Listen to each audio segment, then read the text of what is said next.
Welcome, everyone. Welcome to another episode of Cinematic Realms. I'm your host, Win Webster. With me, as always, is Jared. How are you doing today, Jared? I'm doing well. I told you before the stream weekend feels like it's going by too fast as always, but that's just because, there's so much we want to do and so little time to do it, but it's all fun in the end. Yeah, I'm just gotten a new work schedule, and I'm feeling my weekends a bit more. So, yeah, yes, even yesterday, I was like, oh God, this is gonna blow by. And then here we are. We're nearing the end of Sunday, but that's okay because we're going to finish up the weekend and with a lot of fun talking about Star Wars, which we're finally back to after we did the Force Awakens anniversary stream at the end of last year, and we took some time off because I still needed to bounce back a bit. We're here talking about the next film in the sequel trilogy, and there's something that I've often said about The Last Jedi, which I very much enjoyed in theaters, but it's a movie that has grown in my estimation each time I watch it because I just discover new pleasures to the film and uh yeah, so and today was no different. So we're gonna talk about that and much else. Um, but yeah, so yeah, where to start? I'm interested because we're not having this discussion completely in without the knowledge of how the film was received by many different, shall we call them, factions. Mhm.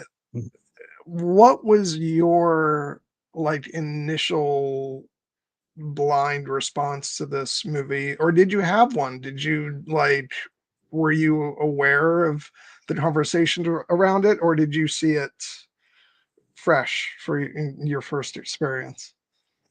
Was aware, but I had kind of shut it out of my mind, and I went into it fully intent on having my own response because my first impression of this movie was very positive, even if I wasn't sure how I felt about certain aspects of it. And over time, it remained very positive. I love every Star Wars movie. I will acknowledge, as you mentioned, this is probably the Star Wars movie that I have the hardest time separating from the discourse around it, and not only the negative discourse from factions of the fans who think this movie destroyed the franchise. But also the defenders of this movie that think that this is the greatest Star Wars thing ever created. And it might not surprise you to know I do not fall on either of those extremes. But I like the movie very, very much. And I think that when I first saw the movie, it was within the context of knowledge that having, with The Force Awakens kind of having done the Herculean task of bringing Star Wars back after its 10-year absence from the big screen, although obviously, it had not been gone entirely from our lives because of things like Clone Wars and Rebels. But for the most part, Force Awakens was, I think, a smashing success. And people have tried to retroactively color that a bit, but it is what it is. The movie was one of the biggest hits ever made. And The Last Jedi was kind of, in the tradition of Star Wars, being framed as, this is when we really get to open up the story. Can be the Empire Strikes Back of the sequel trilogy. It's going to be darker. It's going to be different. We have a new exciting filmmaker, Rian Johnson, who had just come off a very acclaimed run, mostly on television, with directing episodes of TV shows like Breaking Bad. And I think that the expectations for this movie were starting to get so out of control that I basically went dark for the final few days. It helped that I believe I was gearing up to take the one of my board exams my USMLE Step 1 board exams when this movie was coming out, and so I needed to study. And so I was like, I need to turn the internet off and just focus on. And then I went to go see this movie like as my reward for finishing that exam. And it was a very emotional experience, confusing experience in certain respects, but also ultimately a very cathartic experience. And then I went online and I saw that that was not the reaction everybody else was having. And as you said, we don't want to focus too much on, the discourse here, but I do have to acknowledge it up front that, one of the things that the discourse did in that initial period was it put me in kind of the defiant camp of like, oh, you think this movie is terrible? Well, I think this movie is great, and I'm going to raise it up even higher on my personal Star Wars list. And then with the backlash to the backlash and people, understandably feeling defensive and cornered, but especially in the years since, there was a faction of fans that were basically like, no, you don't understand. This is the greatest Star Wars movie ever created. And if you don't get it, well, you're just dumb. And I understand why people felt that way. But I was like, hold on. This movie is not perfect. There are issues with it, that legitimate issues that one can have with this movie. And I ultimately have settled down on perhaps what I think is the most controversial opinion ever possible to hold on The Last Jedi, which is, I think when it comes to the Star Wars movie rankings, for me, it falls smack dab in the middle.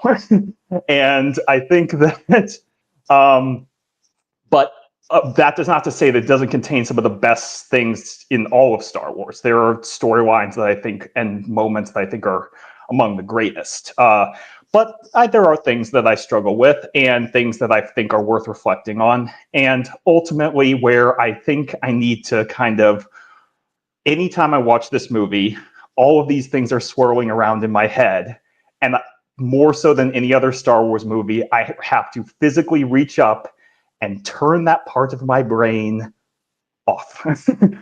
And then I get to immerse myself in the story. But ultimately, we'll get into it about the more specifics, but it is what it is. The Last Jedi is probably the most controversial Star Wars movie ever made, but that makes it all the more interesting to talk about because there is so much here. Yeah. Yeah, I know when I went into the film, I'm pretty sure all I had to go on as far as like knowledge of the outside reception was that the critics were giving it high marks. Um, and then just based on sort of pre-release buzz of what you were talking about the fact that this was going to sort of open things up a bit from what, and I love what J.J. Abrams did with The Force Awakens. We talked about that, when we had that discussion. Um, but Rian Johnson is a very different filmmaker, so I knew he was going to bring a bit more, perhaps, depth to things, and perhaps have it be a touch darker, and as you said, it being sort of, positioned as the Empire Strikes Back of the sequel trilogy, which I actually think is pretty apt. If everybody has different opinions on quality, but in terms of what it does, I think it functions very similarly to the to Empire for their respective trilogies. I think it goes deeper into the characters. I think it is darker. It separates the characters, and before bringing them back together, and it sort of ends on a sort of cliffhanger of what's going to happen next, and so I do think that that's an apt comparison. So when I went into it, I know that I enjoyed it. I had like a couple of issues with it. I was soon to discover that they were not necessarily the same issues that other people had. Um, so basically, what I came away from, like, it was not a quote unquote perfect film, but to be perfectly honest, I don't consider any of the films in the sequel trilogy to be quote unquote perfect films. Um, So I don't know if that's a bar I want to hold it to. Um, but the stuff that worked in the film was just incredible. I came away with apparently the very controversial opinion that what they did with the character of Luke Skywalker was brilliant and did challenge expectations, but in a wonderful way. And it was the greatest performance we'd ever seen by Mark Hamill. He really brought it. I loved the Rey and Kylo stuff. I was a little less enamored with the things like the Canto Bite sequence, which I felt was a little perhaps undercooked. Um, but I mean, how long are you really going to spend on that on that section of the film? It's you got to move things along, and so there's like I said, there's things that weren't perfect for me, but the highs were so high that I was like, no, thumbs up. And then like you, I saw the discourse and people saying that that Rian Johnson betrayed Luke Skywalker, and and then all the stuff with Mark, his opinions on it, which I completely respect. I think he's in interviews he's threaded a line between like it's not what he would have done with the character, but he came to understand what Ryan was doing, and did the best job he could, which he did. And I think his performance elevates this film so much. And um so I'd say honestly, all the Luke Skywalker stuff for me is the stuff that is what I consider, particularly the Luke and Rey stuff, to that works best in this film. And for me was a highlight of it, not something to be mad or angry about. But you know what? People are going to have different opinions on things. But I think what it is you got to, the way you conduct yourself when you're expressing your opinions matters. And it's a like, I'm not saying anything radical here. It's a foregone conclusion that many people did not handle their opinions of this film in the best way. And that's me being charitable. Um, and there were worse reactions, honestly, than with regards to the Luke storyline, which we will get into, which I think, you know, I'll just say it with regards to Kelly Marie Tran and the character of Rose. And Yeah.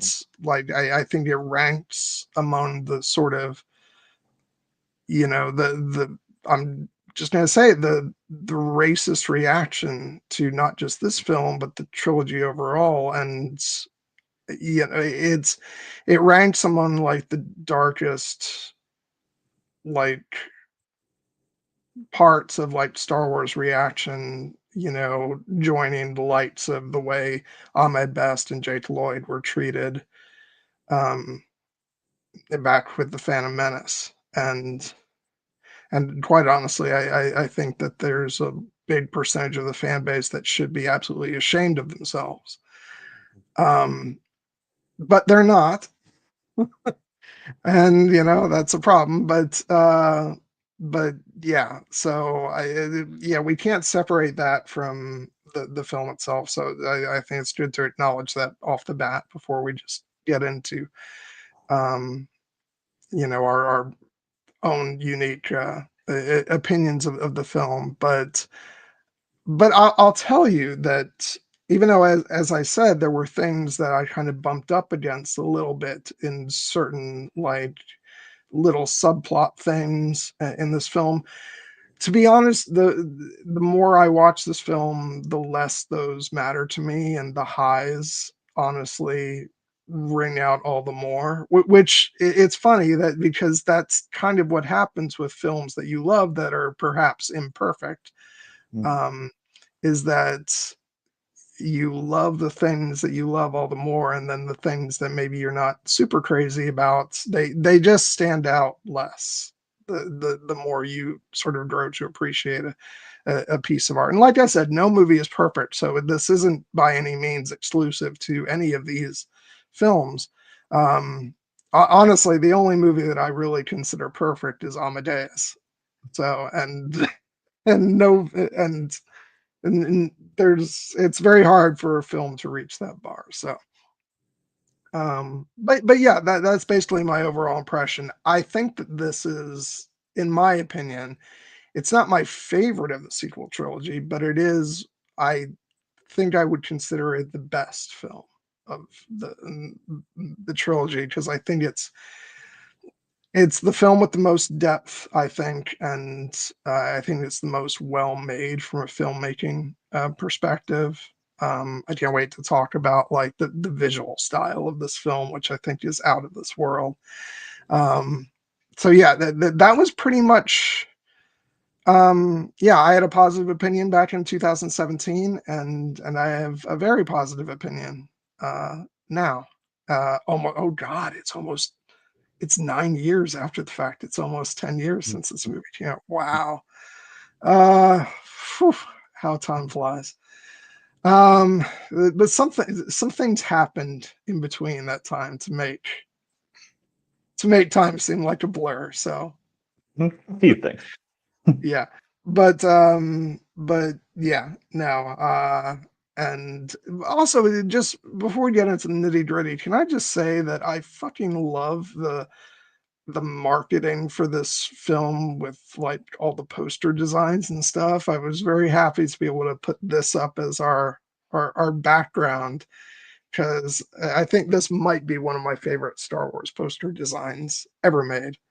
Um, but yeah, I love all the reds that are associated with this film. Um, but yeah, so that's my overall impression of the film.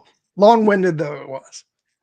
Well, I mean, this is a movie that invites, long thoughts, and I will have several of my own going forward. But I do want to circle back to what you said. Like there are a wide range of opinions about this movie, and one part of my journey is, not only as a lover of Star Wars, but as a lover of film, and someone who has to reside in both on the internet and in the real world, is I want to try to respect as many people's opinions as I can, provided that they are expressing those opinions in a respectful way, and recognizing the inherent subjectivity of those opinions, which many people do not, and are not, indulging in the worst aspects of our culture. Like I have a few red lines with this movie. One of the red lines is if anyone's criticism of this movie is grounded in the racist, misogynistic,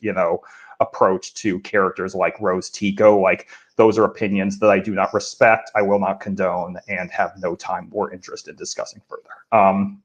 But I think that it is entirely fair to have criticisms of the Rose Tico and Finn storyline in this movie. And unfortunately, a lot of people who are actually feeling a certain racist, misogynistic way try to truss up their criticisms as, no, it's not that, it's the story. But you do this long enough, you can see through it. But what I would say is that for me, one of the things that I personally struggled with on the opposite side among the people who both hate this movie and love this movie is the people of the idea that who think it's like who think this movie almost breaks the mold of Star Wars in a way that both for better or for ill, both people who think that like this movie went too far and strayed away from the things that make Star Wars special, and the people who think good. Star Wars needed to change. I'm glad that they threw all that other stuff in the past and said, let it die, which that's my other red line of the movie, which we'll get into this more. But I will just say this right up front. If any of you, if you love this movie or if you hate this movie, if you believe on any level that the thematic message of this movie is, quote unquote, let the past die, then you need to stop watching this video, go watch the movie again, because you completely missed the point. The only way you can say that this movie, message of this movie, is let the past die, is if you watch the movie right up until the throne room scene with Kylo and Rey, and then you turn the movie off. Because the entire third act of the movie refutes the let the past die message. For better or worse, for me, absolutely for the better, because ultimately, I think that this movie does challenge and interrogate the themes of Star Wars, and that's what makes it so compelling and interesting. But ultimately, it reaffirms them and why they matter. The ideas of hope and choice and found family. And for some people who think that Star Wars, like on the 8th movie of the Skywalker saga, needed to become something completely else entirely and became frustrated with the direction things go after here, I got news for you. That was never what this movie was. And the people who think that this movie completely disrespected and threw out everything that made Star Wars special, that's not what the movie was trying to do. So I think that ultimately we will dig more into why the let the past die message is an important one that comes from the perspective of the villain of this movie. But it is one. That is my biggest thing. Like, okay, let's push the third act to the side for a minute. Yeah. Even if you only watch up to a certain point, that message is still coming from the villain. Like, why would you take that as the gospel of what this film is about? It was used as a blood, as hold on, let me calm down, take my breath. Every time somebody brought up something that like didn't work for them in this film, whether it's like the humor or that this character was done away or that character was, done away with, I would see responses from the film's defenders just repeating over and over, let the past die, as an argument for like, so that everything that was making like other Star Wars fans upset about this, it was just like this phrase that they could prop up to, like, because they thought that that was what the movie was doing, and also it was their way to try to shut up the people who were upset about some things. And let me be clear, many of those people who were upset about things were behaving like jackasses, and many of those people were upset about things that, as we've covered, like, are not good things to be upset about, and they should be ashamed of themselves. But then on the flip side of that, you had people who were completely misrepresenting, or at best completely misunderstanding the movie, uh, and using what they thought the movie was saying to fight back against that. And got news for you: you were both wrong. Mm-hmm. And that's why it's like, you know, and you know what, if you want to go on having your opinions, whether they be right or wrong, more power to you, but I'm gonna call you out about it. So this movie was not the death of Star Wars, and it was not like the film that threw all other Star Wars out the window, because it was showing you how, that Star Wars was an old moldy thing that should be thrown out, and that this was the future. It wasn't that. And we're seeing that again with Andor. As much as I adore Andor, I at least acknowledge that there's a lot of bad conversations being had about it from people who perhaps don't even really like Star Wars, but they like that Star Wars. But the way that they are, which is fine, we're not here to gatekeep. If Andor is the Star Wars you enjoy, and that's it. That is entirely valid. But when you go around disrespecting the thing that is the reason why you had this show or movie you enjoyed, then we're going to have issues because you're not doing it right. Yeah. So, like, we've been saying we could go all day with this, but yeah, it's this movie was neither the worst Star Wars movie ever made, nor was it like God's gift from above, it is a Star Wars film, and it's a very good Star Wars film. Um, and it's allowed to be just that. And uh yeah, that's really all I have to say about sort of the reaction to the film. Um, I thought it was horribly overblown from both directions when the film came out, and I'm at least, even though it's still present in the fandom, obviously, uh, I'm at the very least happy to have some space away from it, because it does allow me to be able to watch this movie. And to be clear, I have to say that I'm in a bit of a different position from you, Jared. I have never really, this is not the movie that I watch feeling the oppressive presence of the discourse, as remarkable as that may be. Um, Sometimes it seeps in a little bit with certain things, but for the most part, I can sit down and I can enjoy this movie. I think because I pretty much saw it in theaters with a clean slate. Next week, we will talk about the movie that I have an enormous difficulty separating the discourse from, to the detriment of my own enjoyment or lack thereof in some instances. That's the one that is tough for me to separate. And so we'll have that conversation next week. But I know, I know. the Interesting. lesson learned here, though, is just to not pay attention to that shit and just enjoy the movie you're watching.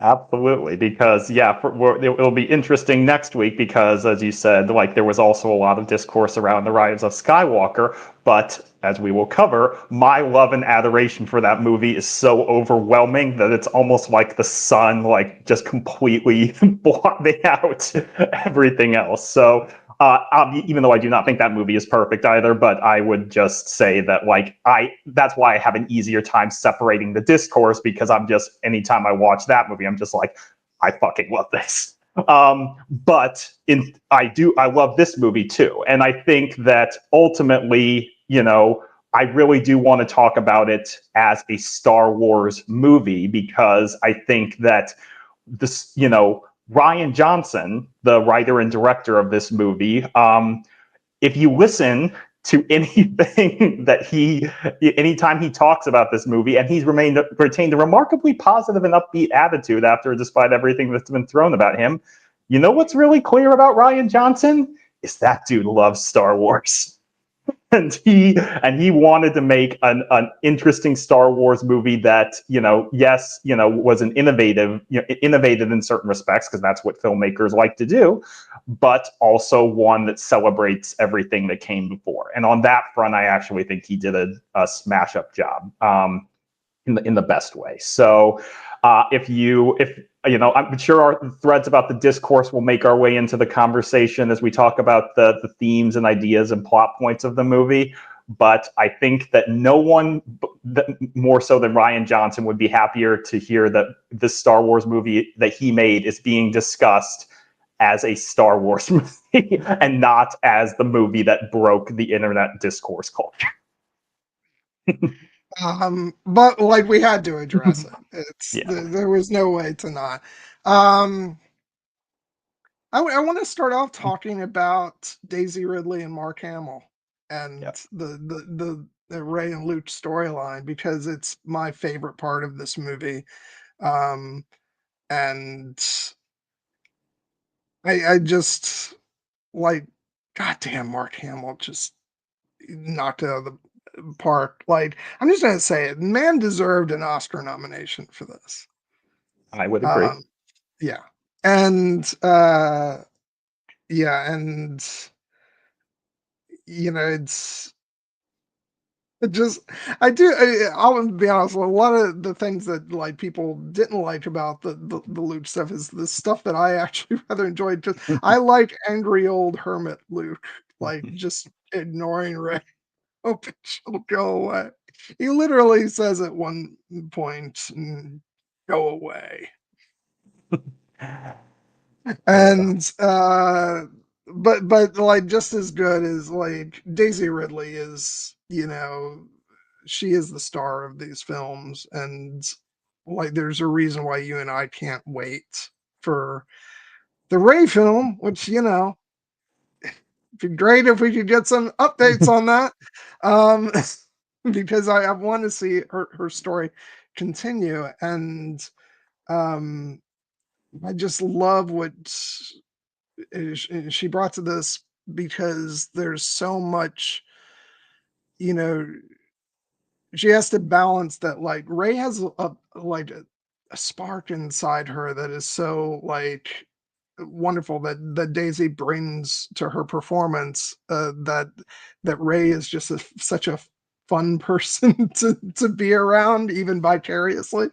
Um, but she's also going through a lot of like darkness throughout this film.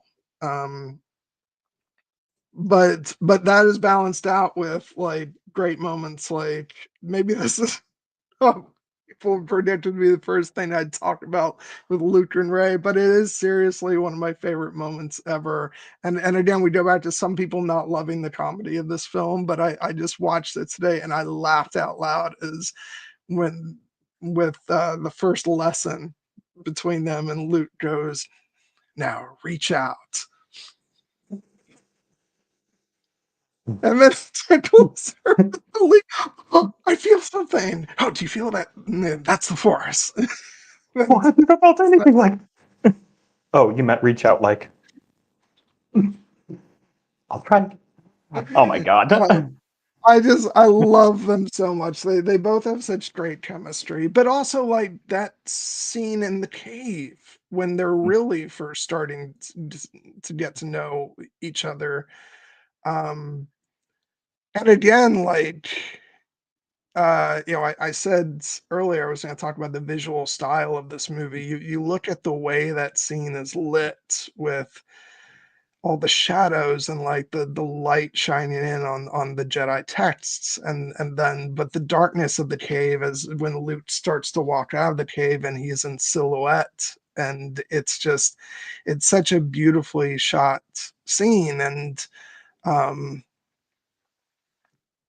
but again, the comedy that peeps its way in there into where are you from? Nowhere. No one's from nowhere. Jakku. Okay, that pretty much is nowhere. But the rest of the scene is so dramatic, and it's you get the weight of like Luke being there for years and years. And this sort of, he's still respecting, the old ways of the Jedi, even though he hasn't seemingly actually read the texts, or maybe he skimmed through them. Turners they were not, I believe a wise Jedi once said. But yeah, no. So this is a great scene, like performance wise, but also like I said, just the way it's shot and lit, and there's just such like Mark Hamill with his performance is threading this line with Luke where he's both like kind of annoyed with this girl, but now his interest is piqued. He's curious about who she is. And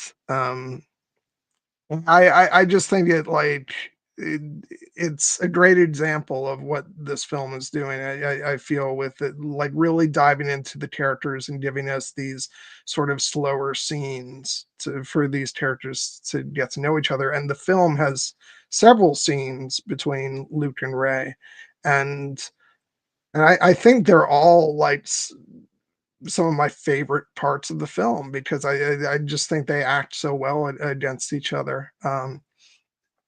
And even if we didn't get what was promised with that behind the scenes photo with Daisy Ridley on Mark Hamill's back. You didn't even have to say it. I knew exactly what you were talking about because it was such a fun behavior. Yeah. Yeah, we are aligned in multiple respects here. In most prominently in the fact that the material between Mark Hamill's Luke and Daisy Ridley's Rey is my favorite part of this movie as well, by far. And I think that you know it's one of the reasons people were challenged by it is obviously because the character of Luke Skywalker, our hero of the original trilogy, in that trilogy, he is really defined by his optimism and his hope and his belief that, in the as Rey says in this movie, like, yet, his impossible belief that the most evil man in the galaxy, his father, wasn't gone, that he could be turned, and in doing so, he became a legend. And we talked about that in length when we did our Return of the Jedi discussion. And that era of Luke's life is widely beloved, and the fact of the matter is that, like, a movie taking place 30 years after the events of that film, Luke has lived a life in that time, and he has gone through tragedy and loss, and that is one of the things that people had to reckon with. Because the character of Luke Skywalker in Legends, I'll just say, because I read a lot of Legends books before the new canon came along. He very much stays in that vein, of the hero from the original trilogy. So this was a different take, that was challenging for some people. But I will just note, for Rian Johnson's, what he decided to do, this really was something that he had to build off of from The Force Awakens, because it was The Force Awakens that made the decision that Luke Skywalker has vanished and has gone to the island of Ahch-To for reasons unknown at that time after losing his apprentice Ben Solo. And so even though when Rey was holding out that lightsaber to him at the end of The Force Awakens, and he was kind of giving her a long, kind of inscrutable look, like, we knew, I think most of us intuitively, that he wasn't going to just reach out and take that lightsaber and say, let's go kick the First Order's ass. And I think, but for it's still, like, a bit surprising to see our hero of the original trilogy, our optimistic hero, looking so broken and defeated at the beginning of this movie. And that was an aspect of the movie where it challenged me, but in a way that made me think, what could have brought this man to this point? And the fact of the matter is that, the way Mark Hamill plays it, with kind of, a certain kind of grumpy wit and flair, makes it clear that this is still the Luke Skywalker that we know.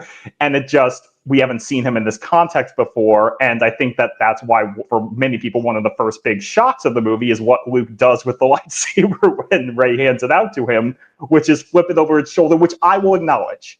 Even though I understand why Rian Johnson did it, that is a choice I do not love.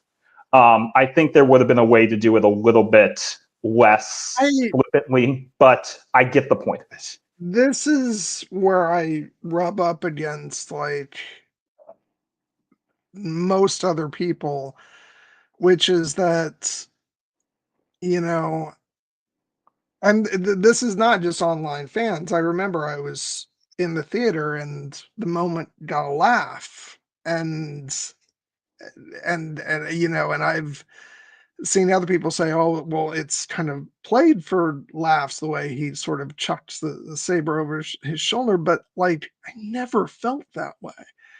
Um, it's just the look on his face. This is a guy who wants absolutely nothing to do with that lightsaber. Um, and so I don't know. That always felt to me like a very honest moment, and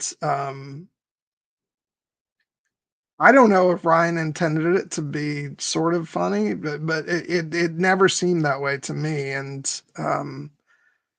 so I've always taken sort of issue with the reaction to that moment.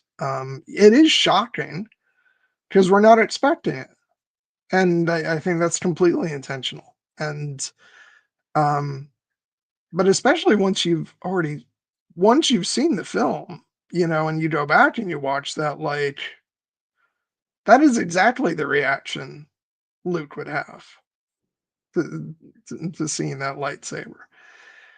And so I don't know. I like I said, I bump up against other fans with the reaction to that moment. I think that people are uncomfortable with intense, like, dramatic reactions in film. I had the same feeling when I saw The Two Towers all the way back in 2002 with the Gollum and Smeagol scene. Um, Certainly there are bits in that moment that are meant to, you know, be a little funny, but then people are also laughing at the stuff in that scene, which are, y- at least in my view, and I remember they were laughing at things that were meant to be more like serious and sad with the character. And so sometimes I just feel like something can be so, like like dr- dramatic or emotional for a character, and and our first and many people's first instinctual reaction is to laugh it off because they perhaps don't want to feel exactly what the character's feeling, or they don't want to open themselves up to that. It's a phenomenon that I've witnessed a lot going to the movies, particularly when there's large crowds, like at night. I think that, um, I have been to highly dramatic films where there's a lot of serious drama, and then you will get, I'll just say it, some jackasses in the audience who are laughing at the emotion.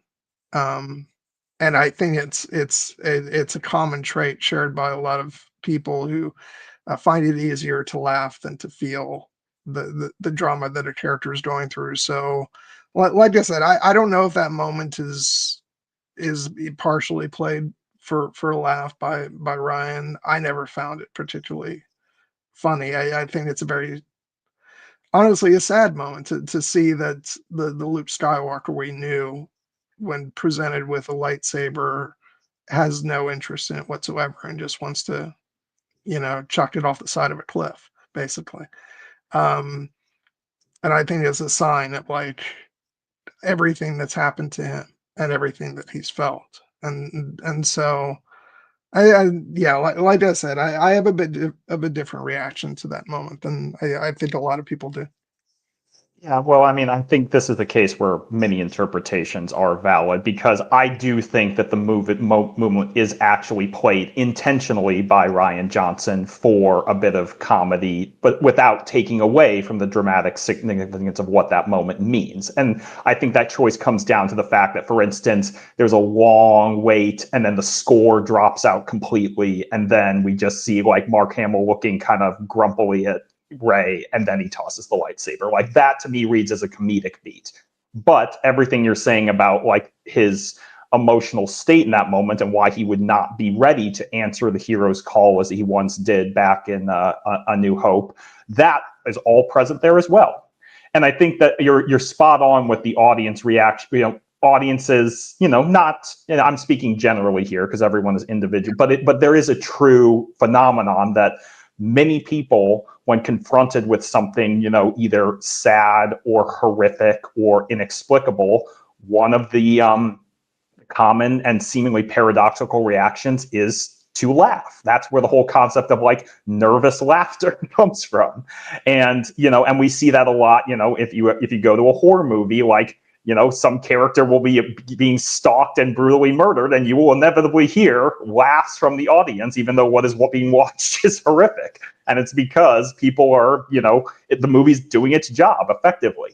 But I think that this is not a case of an either or. I think it's a both and.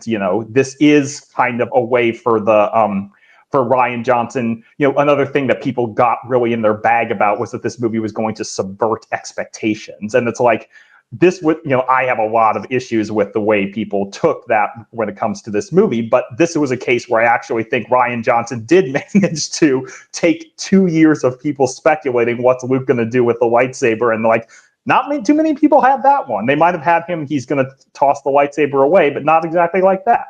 And then, I will just note on the comedic front, it is followed by an absolute pitch perfect moment of black comedy when we go back to the lightsaber and we see the porgs tapping on it and the other one looking right there.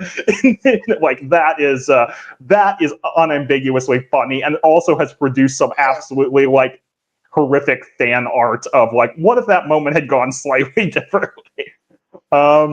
But yeah, I think that ultimately it's our window into Luke's mind, because it takes him a while to open up as to why he has made this choice to not only shut himself off from the galaxy, but shut himself off from the Force, and why he would not only refuse the call to help, from a galaxy that is in peril, but effectively, he is for the longest time refusing the call to help from his sister, one of the most important people in his life. And there has to be a reason for that. And the reason that we ultimately get, I think, makes all the sense in the galaxy. But we haven't gotten there yet. So we have to, the early scenes with, Rey and Luke are rife with comedy, like the sequence of him going about his daily routine, which is Rey notes, "I've seen your routine. You are not busy." Which is another great comedic moment. And with the infamous, thalassiren green milk sequence, I'm like, I love that because, and this gets into okay, I said there were a couple parts where the discourse does seep in for me with this movie, and that is one of them where actually I love it all the more because it pissed so many people off. It's like, why? What? Yes, it's weird, but why are you so upset over this? It's like he's got to drink something. Yeah, no, I mean, and Luke, it's well established canonically that Luke has a flavor for milks of different colors. It's blue milk, green milk. They're birds of a feather, or whale, creatures of a feather in this case. My other favorite moment of that whole section is when he's pole vaulting over the water and Rey yells out, "Careful!" and he looks at her with the most annoyed look of you think I don't do this every day? Leave me alone. This is not my first spear fishing rodeo, or Speeton channel fishing rodeo, as it were. Yeah. And then yeah, just some other early island stuff that I just want to mention is Chewie and the Porgs. And Well, I have a big bone to pick with Chewie right here. If you killed the porg and you cooked it already, you have to eat the damn thing. If you throw it away, it's even worse. I think after a minute or two, his hunger overcame his guilty feeling.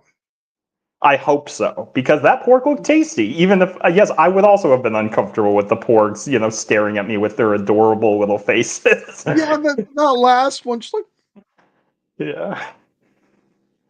And that leads into another scene, which is Luke and R2, which is another one of my favorite moments from this film, just because for their whole exchange, but really that was a cheap move. Yeah. No, I will just say that one of my big overarching criticisms of the sequel trilogy, which I love dearly, is that R2D2 really spends a lot of it on the back burner. BB-8 kind of took his roster spot in many ways, and that has a lot to do with the fact that Kenny Baker was no longer as involved with the character and things like that. But this is probably R2's best moment in the entire sequel trilogy, and because it's the dynamic that and famously this was actually originally when J.J. Abrams ended The Force Awakens, it was going to be BB-8 on the ship, and this was a change that Rian Johnson specifically asked him to make, like, hey, for the next movie, can this be R2 on the ship with him? And it was for this reason, because Luke obviously has a long-standing relationship with R2, and R2 has some thoughts about, hey, Luke, R2 also being kind of a little bit more of a coarse mouth character. Hey, Luke, what's up, buddy? Where the fuck were Sacred Island? Watch the language. Oh God, I love the recurring joke throughout the saga that's where all the profanity in Star Wars is. It's at least up until Andor. It's R2 behind his beeps is a lot of really foul language. Yeah. Yeah. I would. Okay, so we talked a little bit about that. We can go back to Luke and Ray in a little bit, but I want to veer back over and talk about the Resistance a bit. Especially like Leia and Poe, and everything going on over there. Mostly, I'm going here next, so I have an excuse real quick to just talk about a couple things quickly with that whole opening sequence. The first thing, it's such a funny thing to talk about with this, but every time I see this opening sequence, I'm reminded, like, I want a spinoff, even though he's dead now, is he an admiral, a captain, or Kennedy? Who Captain Kennedy. Captain Kennedy, who like had all the best lines and reactions this whole battle. And he's a a wonderful character actor. I've seen him in many things. Game of Thrones alum. Game of Thrones alum. Shagga, son of Dolph. Mark Lewis Jones is the actor's name. I just love to all his little of course they are. Fire on the base. We need to scramble our fighters 5 bloody minutes ago. Yeah, Captain Kennedy, not a fan of General Hux's leadership style, which I think, kind of endears us to him, because I think we tend to have a predilect, even though all of these people on the Empire First Order side are ultimately horrible fascists, we tend to have more of an affinity as the audience for the competent ones. That's why, like people like Captain Piet from the original trilogy, and in this case, Hux is so clearly in over his head that like a technical subordinate in Captain Kennedy who's like, this fucking guy sucks. I wish I could do things my way is pretty great. I think you're also, it's, the movie doesn't spell it out, but it's also like subtextually, like it's telling the story of the First Order, and like Kennedy is clearly somebody who would have been part of the Empire. Yeah. And it's just showing the lack of patience and the like contempt that this old, Empire, commander has for these young First Order guys who are calling the shots, and he's like, this fucking guy. Hux does not cover himself in glory in this opening scene. Again, people, expecting this movie to be the dark and gritty new version of Star Wars, and then it basically opens with a knock knock / yo mama joke at Hux's expense. is pretty damn great. Well, it's great because after Force Awakens takes him very seriously as sort of this fascist lunatic, which he, he does remain, but Yeah. this movie and the next film just show how utterly ridiculous insane fascists are. Yeah. Which I don't know, seems relevant now. Hmm. Um, but yeah, he's a complete doofus and an idiot. But he's dangerous. He is Yeah. dangerous. But yeah, just his sort of simpering looks up, you know, Oh my God. and Supreme Leader Snoke is is calling you, and uh good. I'll take you to my ready room. Supreme Leader. Good. He Oh gets my dragged God. across the floor. Oh my god. Uh, Yeah, no, he does not have a good time of it this movie, or no. even worse next movie. But yeah, We'll talk about his arc in the next movie, which I actually really quite enjoy, and sets him in a whole new context for me. But I think that in this movie, he just, as you said, we get to see that he is still the same character who gave that terrifying speech on Starkiller Base before it destroyed the Hosnian Prime and the seat of the Republic's power. But he's also this, yeah, fascists are both. And I do absolutely love, in terms of like little moments and little characters, his direct subordinate, Edison Peavy. Shout out to Adrian Edmondson from Alien Earth. yes. I believe he's tooling with you, sir. um, but Which yeah. I've always enjoyed that character, but especially now that we've seen more of that actor through Alien Earth, I love him even more.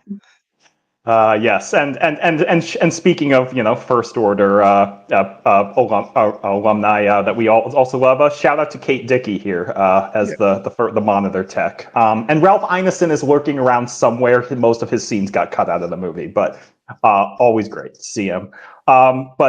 But yeah, one of the other aspects of this opening battle that I do want to touch on is it actually features one of my favorite moments and one of my favorite performances in the entire movie from an actor who has only one line, but oh my god, does she sell it? Which is the Veronica Nago, who plays the character of Paige Tico, the brave rebel pilot who is the last member of the bombing fleet that ultimately manages to successfully carry out the plan and gives her life for it. Like, dear God, does this sequence hit me right in the heart every time I watch it. And obviously, her presence lingers on through the film even after she's gone, because she is Rose's sister, and Rose is mourning her loss, and her sacrifice allowed the resistance to survive.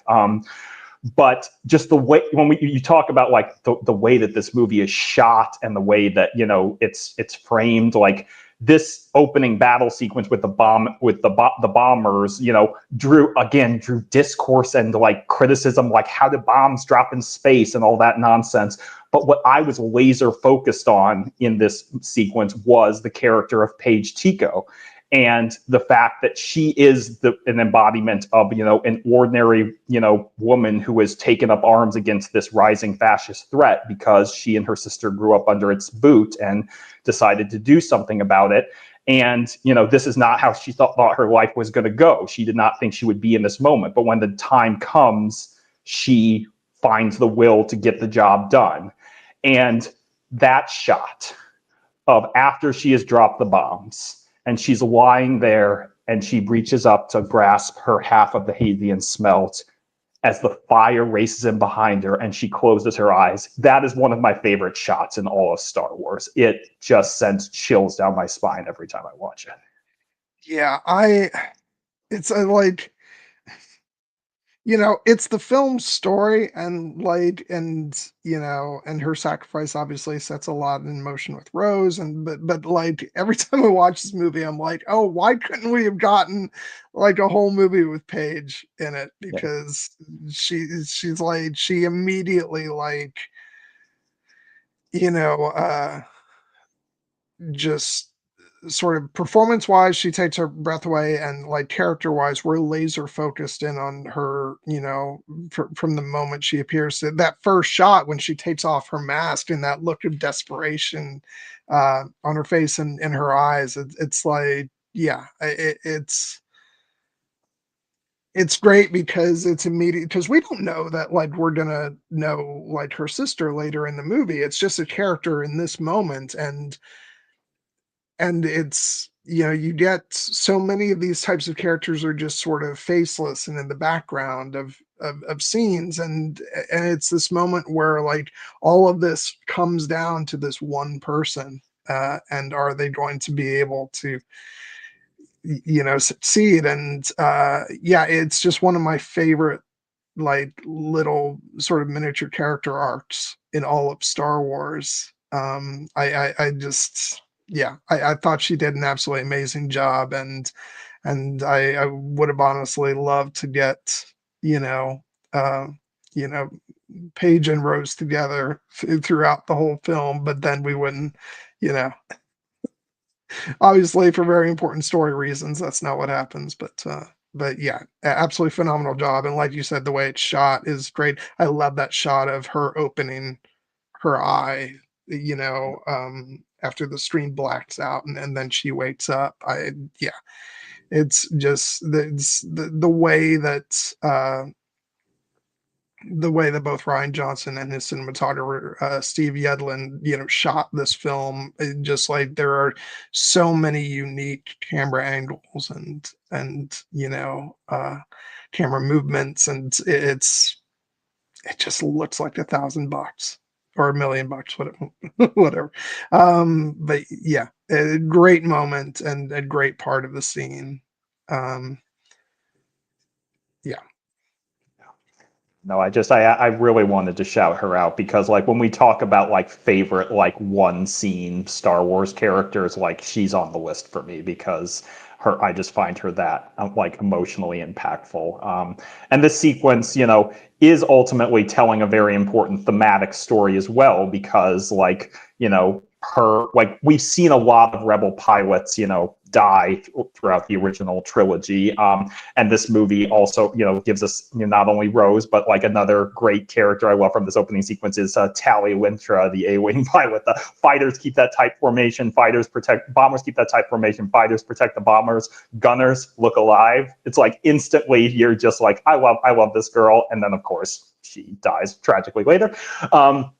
But shout out to Ken Knapsack, who also loves Tali Lintra. But I think that in particular, like this is one of the things that this movie does that I think is innovative, in like, again, like questioning the ideals about Star Wars, movies, is that like this is in the vein of the classic battles that we got throughout the original trilogy and the prequel trilogy, where we saw a lot of, rebel pilots die, and we're just like, yes, that's tragic, but this is war. These things happen, and these pirates were giving their lives for a worthy cause. What makes this battle so interesting is that ultimately it's kind of revealed this maybe didn't need to happen in this way, at least, because Poe essentially goes rogue in this scene, and when Leia is ordering him to return to the ship because he believes this is their opportunity to take down the dreadnought, but Leia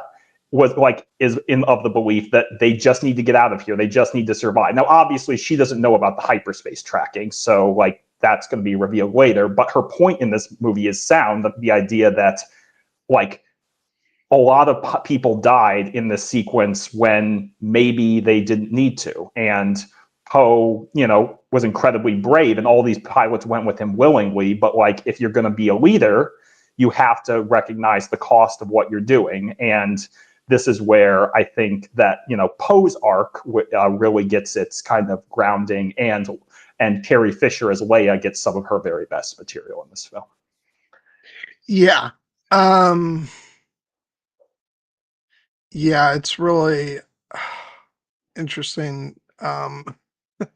There are some parts of this, this arc with Poe throughout this film that I have Yeah, some issues with, but me too. ultimately, like, I do think it's important character growth that he goes through, um, and is like, yeah, when your commander says pull back, you don't take it upon yourself to ignore those orders.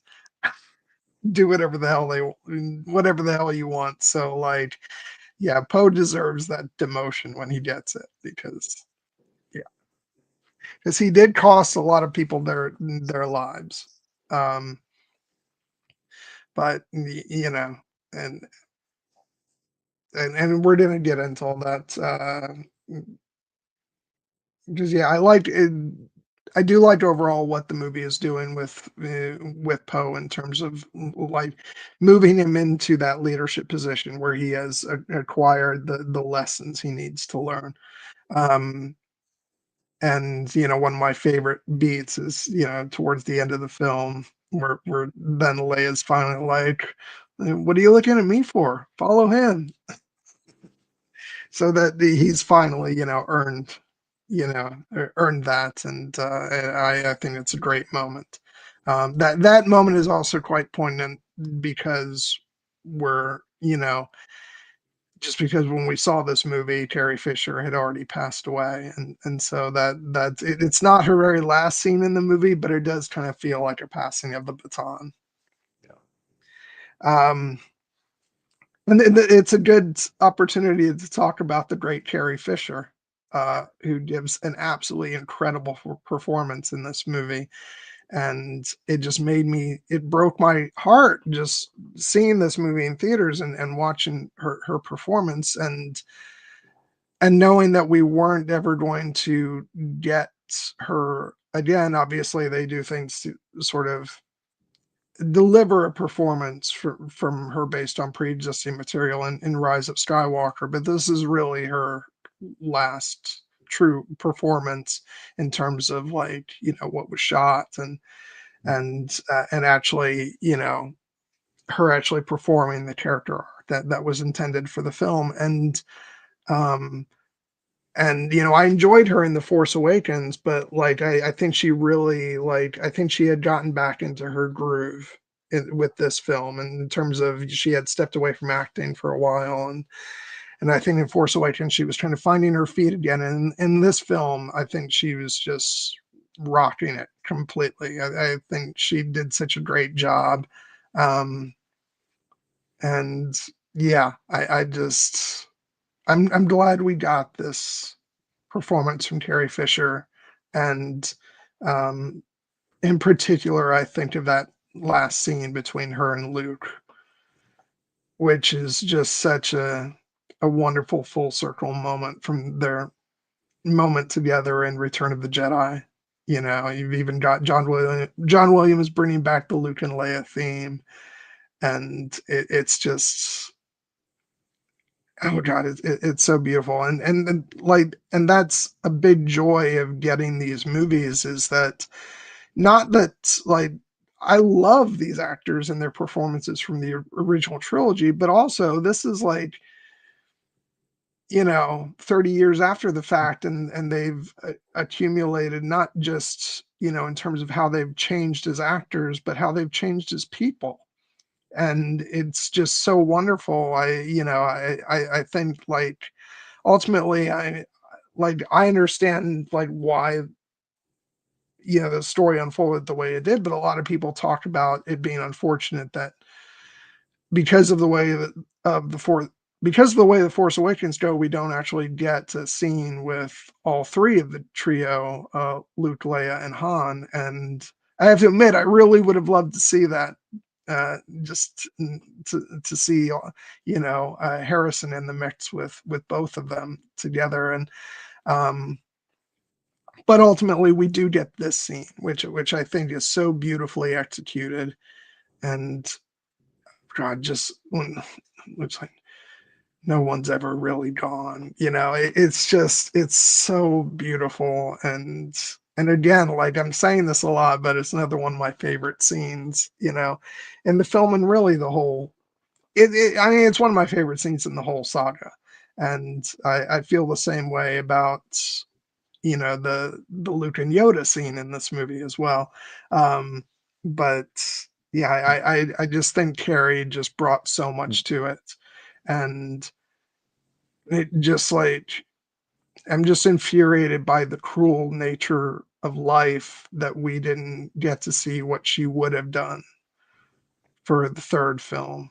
Um, and we can talk more about that next week, but the movie would have undoubtedly have been a different beast Mhm. with with Carrie Fisher actually fully delivering a unique performance. But at the end of the day, we did get her here delivering this performance, and yeah, just absolutely magnificent job.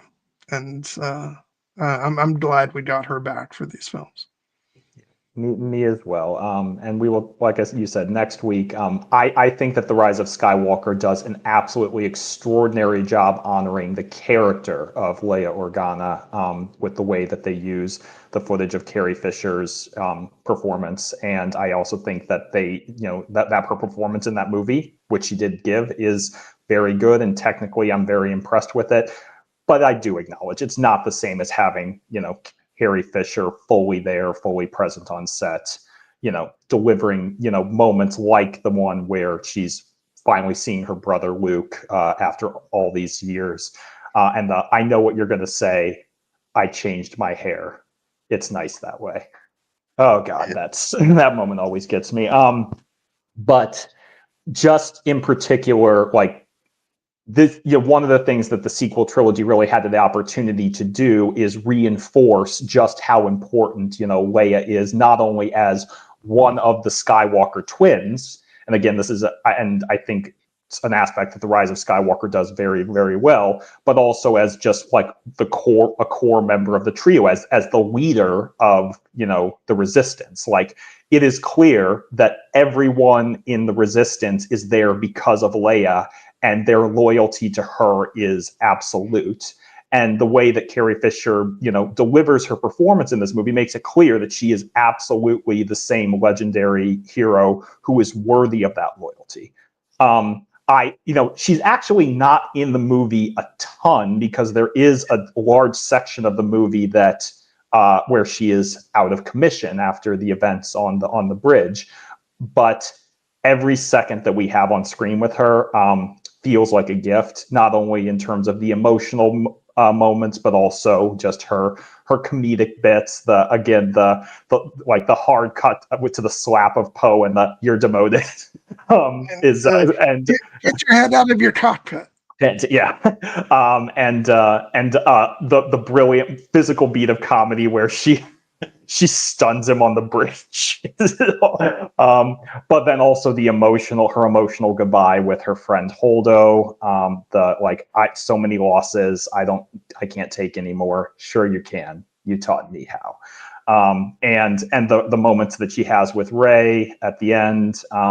But yeah, we really cannot take for granted how lucky we were not only to have Carrie Fisher in this movie and in this trilogy, but just in our lives. She was truly a one of one. Yeah, I yeah, it's funny because um like there was nobody else like her, because I did get the opportunity to see her at a Star Wars celebration um one year, but also like, and I will say, and I don't hold this against her, but I when I got her autograph, you could tell she was just done with it. I tried to say something like, it wasn't anything original, just I'm a huge fan, love your work, all that. But you could just tell like she had been doing this all day, and it was like she was just ready to be done. But like the thing is, those Star Wars lines, especially for the likes of like Mark Hamill and Terry Fisher, like they're insane. So like, I do not envy them. You know, it's great that they did all that for the fans. But then you get to see her on stage, and she was just an absolute riot. She was hilarious. Maybe at times inappropriate for some of the audience members in the crowd, but that was Carrie Fisher. Um, yeah, it just I'm glad we eventually got all of these characters back for these movies. Just but yeah. Um, uh, oh, real quick. Um, I have not heard. Do you know what the Finn news is, Uh, I Jared?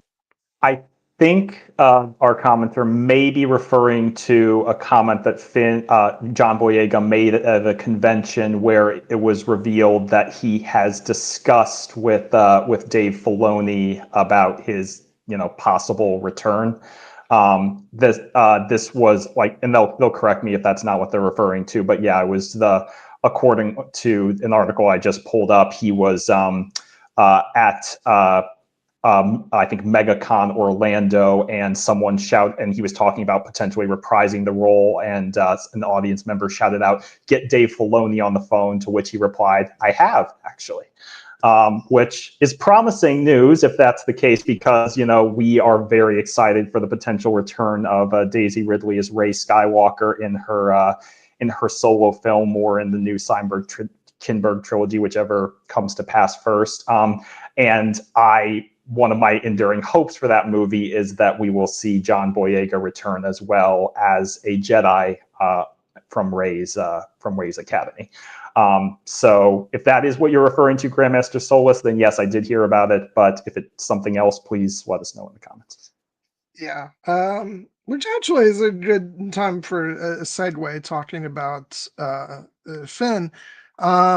Which I just love the way he's introduced in this movie, waking up, and then cuts to Poe. Uh, uh, Finn naked, leaking bag. Did you fry a circuit? And then it just cuts to him just walking through the hallway, leaking all over the place. Oh, I love that. But yeah, there's some there's some things to talk about with Finn in this movie. I actually, if you take all the sort of outside of the movie stuff away from it, I actually do enjoy his arc in the film. But unfortunately, like, yeah, this is where what you talked about last with our Force Awakens discussion about what they had done marketing wise with the character of Finn was perhaps not the smoothest thing. The fact that it set up expectations for him to be a Jedi, I have like my feelings are very conflicted, because on the one hand I feel like, yeah, if marketing plays you up to be, holding a lightsaber, especially as a black actor, it's like you're sending a signal to the audience. And then if you don't deliver on that, you're going to have to sort of deal with the repercussions of that. At the same time, I don't think a character in the Star Wars movie needs to be a Jedi to be a great character or to have relevance. And I think Finn is playing a very important part in the story of the Resistance in this film. So it's difficult, because I think there's absolute validity to people who were upset with the way his character was dealt with following The Force Awakens, or even with The Force Awakens. Um, I admit I miss, in this movie, I really miss the chemistry between John Boyega and Daisy Ridley, because I think that their dynamic is the best part of The Force Awakens. and I love their relationship. On the other hand, I also loved having Finn and Rose together in this film. Um, and yeah, the mission they're on ultimately fails, but I don't think that. I know there was a lot of discussion about, well, his whole story was pointless because it didn't amount to anything. It's like, no, that's not true at all. Um, because I think it's a really good story, and thematically it's dealing with a lot, and it brings Finn to the point of he's not just there for Rey's sake, he's actually going to stand with the resistance and become a leader, which is what we see in the next film. And so I do love character wise everything from Finn in this movie. I think both he and Rose are kind of saddled with some of the less compelling stuff in the film. I'm not a huge fan of the Canto Bite material. Um, I just think it's like that whole sequence is sort of caught in the middle of, I wish it had more time to cook, but at the same time, like, you can only spend so much time away from the other elements of the story. And so like it's yeah, I love the world of Canto Bite itself. I actually read the collection of short stories. I think it's a really cool place, and I just think that we don't spend enough time there, and it kind of feels like not enough is done with it. But again, like, how much time can you really devote to that in this film? But but again, none of that is a mark against, I think, the character arcs themselves of both Finn and Rose, which I think are great. And like I said, I think their chemistry together is great. I enjoyed both of their performances.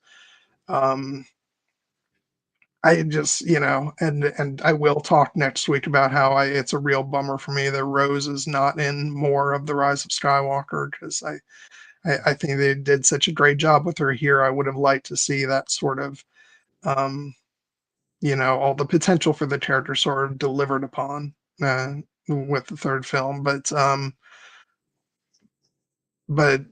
yeah, but everything about their performances is great.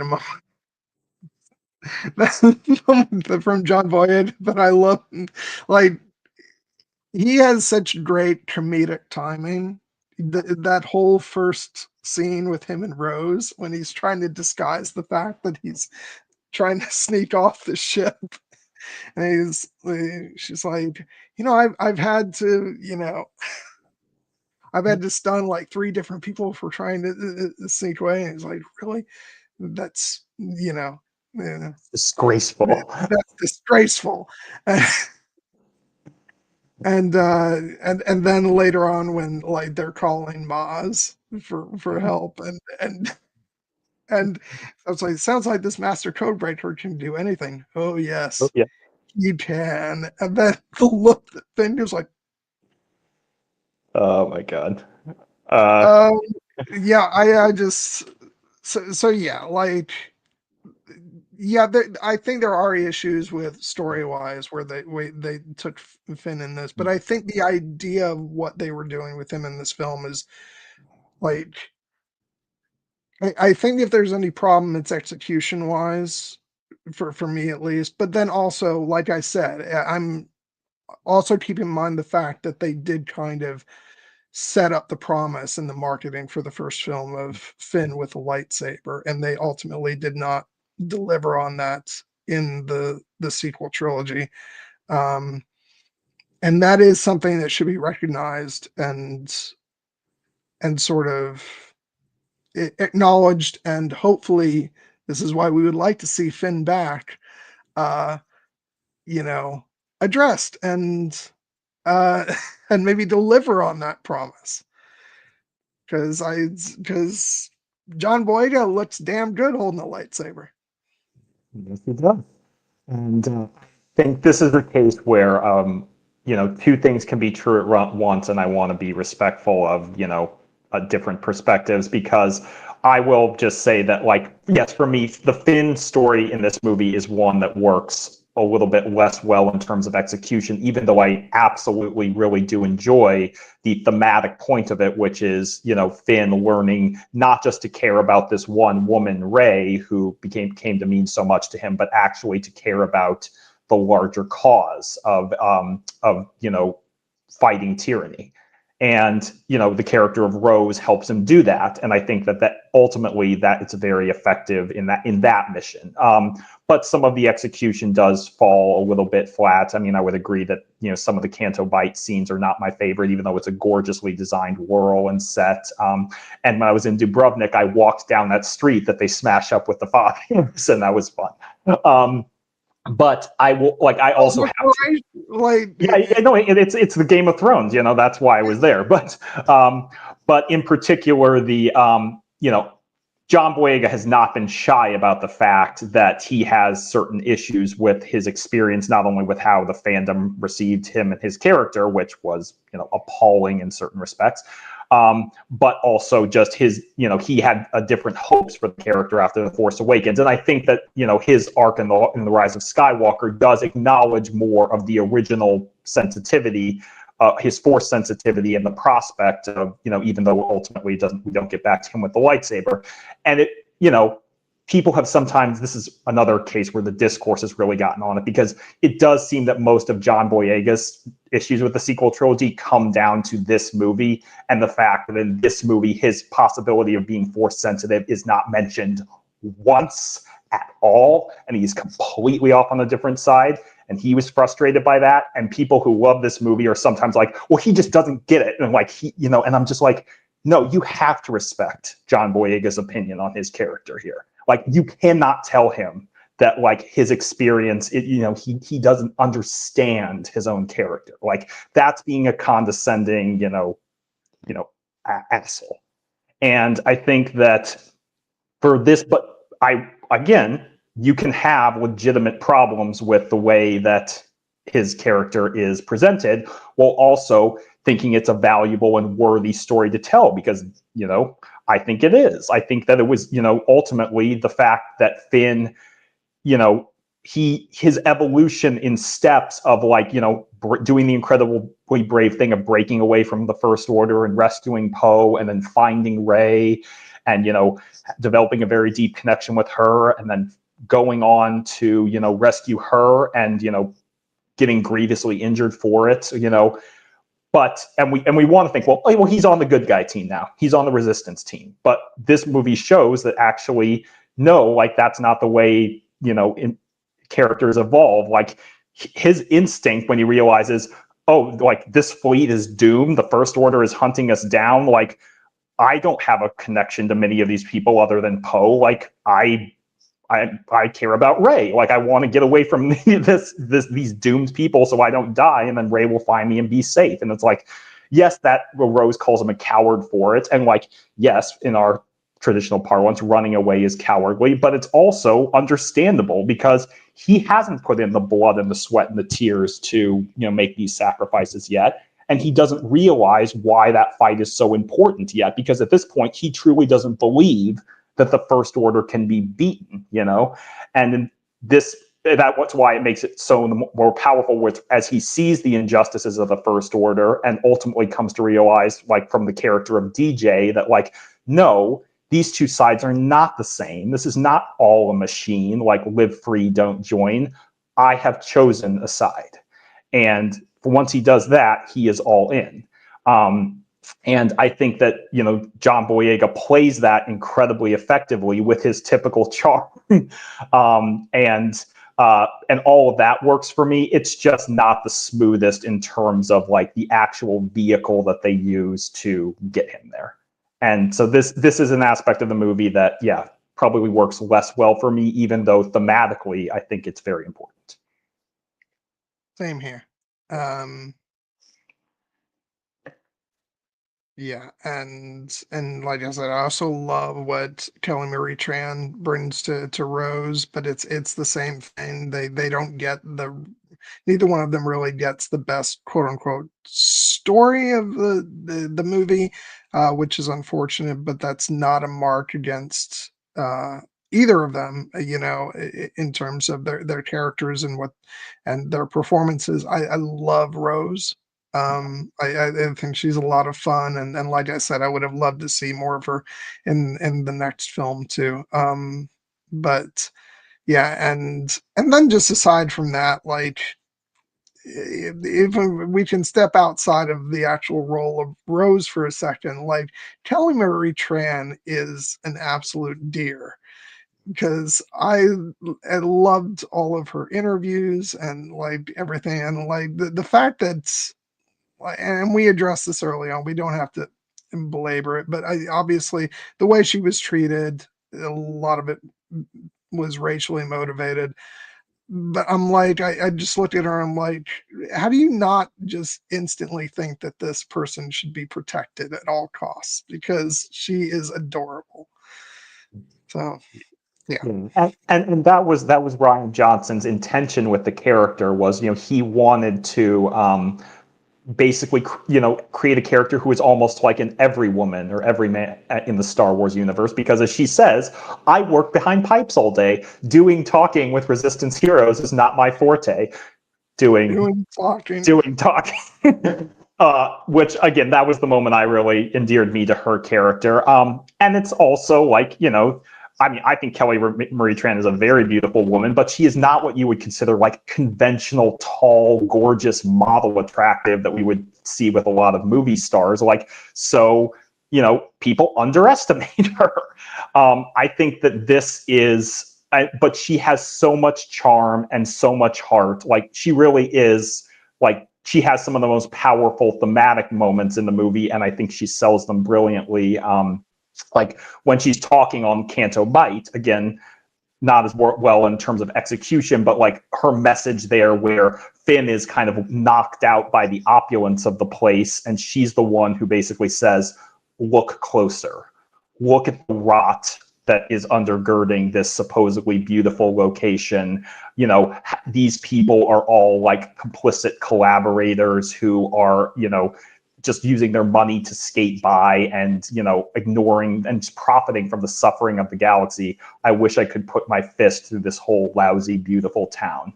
Like, that's a great moment for her character. And she also perhaps has what I think might be the single most important message from the entire movie. I mean, there are a few, but her statement when she rescues Finn at the end, when he's about to do a suicide run on the battering ram cannon, and she stops him and he asks him, why did you do that? And she says, that's how we're going to win, not fighting what we hate, saving what we love. Like, that is an essential and powerful part of the movie, and it's her character who, really sells that message, which is why I really think that, on top of the fact that what the actress had to endure in terms of racist, misogynistic, rap is like one of, is on the level of basically the, disgraceful Star Wars fandom moments, right up there with the treatment of Ahmed Best and Jake Lloyd and John Boyega and Moses Ingram. It's like, it's inexcusable. But even with setting all that aside, she gives a very strong performance. I had not really seen her in anything. She came mostly from sketch comedy, but like, she wowed me in this movie. And it's a little bit different, but if you want another great Kelly Marie Tran performance, she gives an absolutely wonderful vocal performance in the animated movie Raya and the Last Dragon that I thought was outstanding. And yeah, she will always have a fan in me because I think that she has more than proven her worth.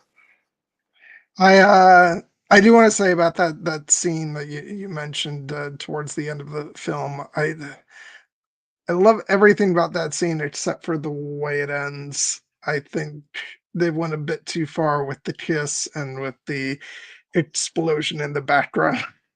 It's like, I don't know if that's earned. But That's totally fair, and like, that was definitely a moment where Rian Johnson was perhaps playing to the the visual tricks, even though it looks beautiful.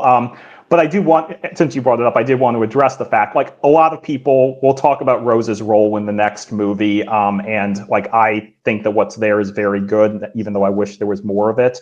But a lot of people were upset by the idea that, like, oh, well, clearly this means that, like, Finn and Rose are going to be a couple now, and it's like, I don't think that's ever what the movie was selling. I think that it's very clear that Rose has a little bit of a crush on Finn, and I think it's pretty clear that Finn, cares for Rose. But like the idea that like this meant that they were going to now be like together, like I don't think that the movie ever explicitly promised that. Like the idea that you could have a little bit of an unrequited, crush on somebody, that's very real world. But I think that ultimately, yeah, like when you play into it with the grand cinematic language of like, explosions behind a kiss at a big dramatic moment, I get why people felt that way. Yeah. Yeah, that's why because I just didn't feel like that's the relationship they had established throughout the film. So yeah, there's definitely some choices in this trilogy with like big kiss moments. We'll talk about that next week too. We will, because that's a kiss I'm actually very positive on. But because we have not yet gotten, shockingly, we have gotten into an hour and 35 minutes into our discussion of Star Wars: The Last Jedi, and we have not touched upon the Reylo of it all, which is a big reason that a lot of people love this movie. But That's where we're going now. Because I mentioned that's what I think the thing that works best for me in this film is all of the Ray and Luke stuff, but almost equally so I would say is the Ray and Kylo stuff. And like it's great because um yeah, there's a little bit of more than a little bit of toxicity about this relationship. Uh, but but but damn, like the rule goes, we love attractive people being attractive together. Um and yeah, and there's definite chemistry between them. And like even beyond all that stuff, like I want to go on and on about their big fight scene together after Snoke's death because oh my god, is that one of the most absolutely gorgeous things to ever Star Wars in a Star Wars. Yeah. Um, it's just so again, like I want to say again, like the use of red in this film is just so amazing. But yeah, we get to go from you know from Kylo making a really bad decision at the end of Force Awakens with regards to his father for starting to like genuinely have a lot of sympathy for him for the stuff that we find out like he went through with Luke and um which oh god when we get into that like I have some things to say about my anger over not with that but with people's reaction to that.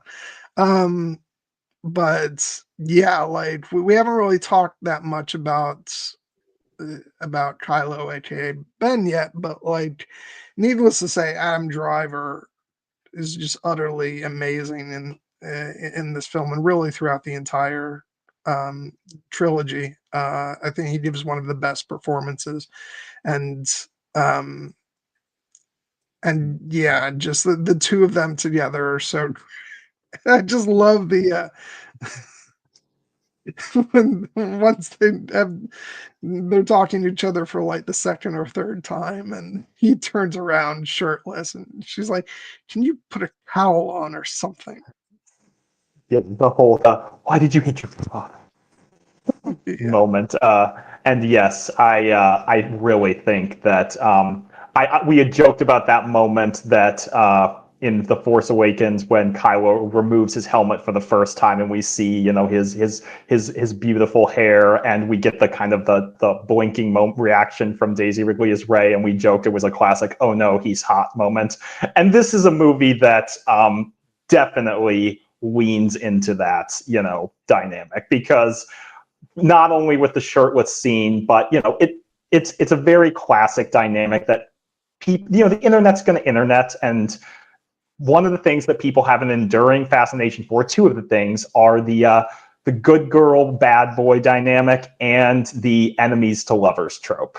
And this is a movie that plays into them both. And it has resulted in quite a vibrant shipping community rising up around Reylo, which ultimately I actually think works very well, although anytime I acknowledge that, I do have to acknowledge the toxic elements of it, because you know, we will get into this with the big throne room scene, like, that people really, you know, love for good reason. But like, I have strong feelings about what Kylo is doing to Rey in that scene, and it's not positive in terms of his character, although it's a brilliant performance from Adam Driver.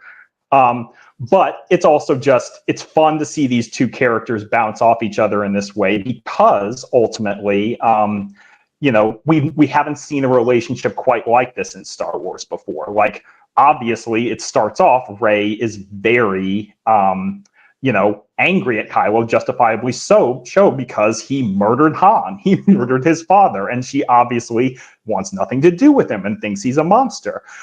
Yes, Ben Swallow is a great little meme reaction to this moment. But it makes it all the more interesting, those moments when the barrier starts to break down, even before they're openly like pouring their hearts out to one each another in the heart. There's like the brilliant moment where, you know, they're having their forced psychic connection as part of the dyad, we'll learn.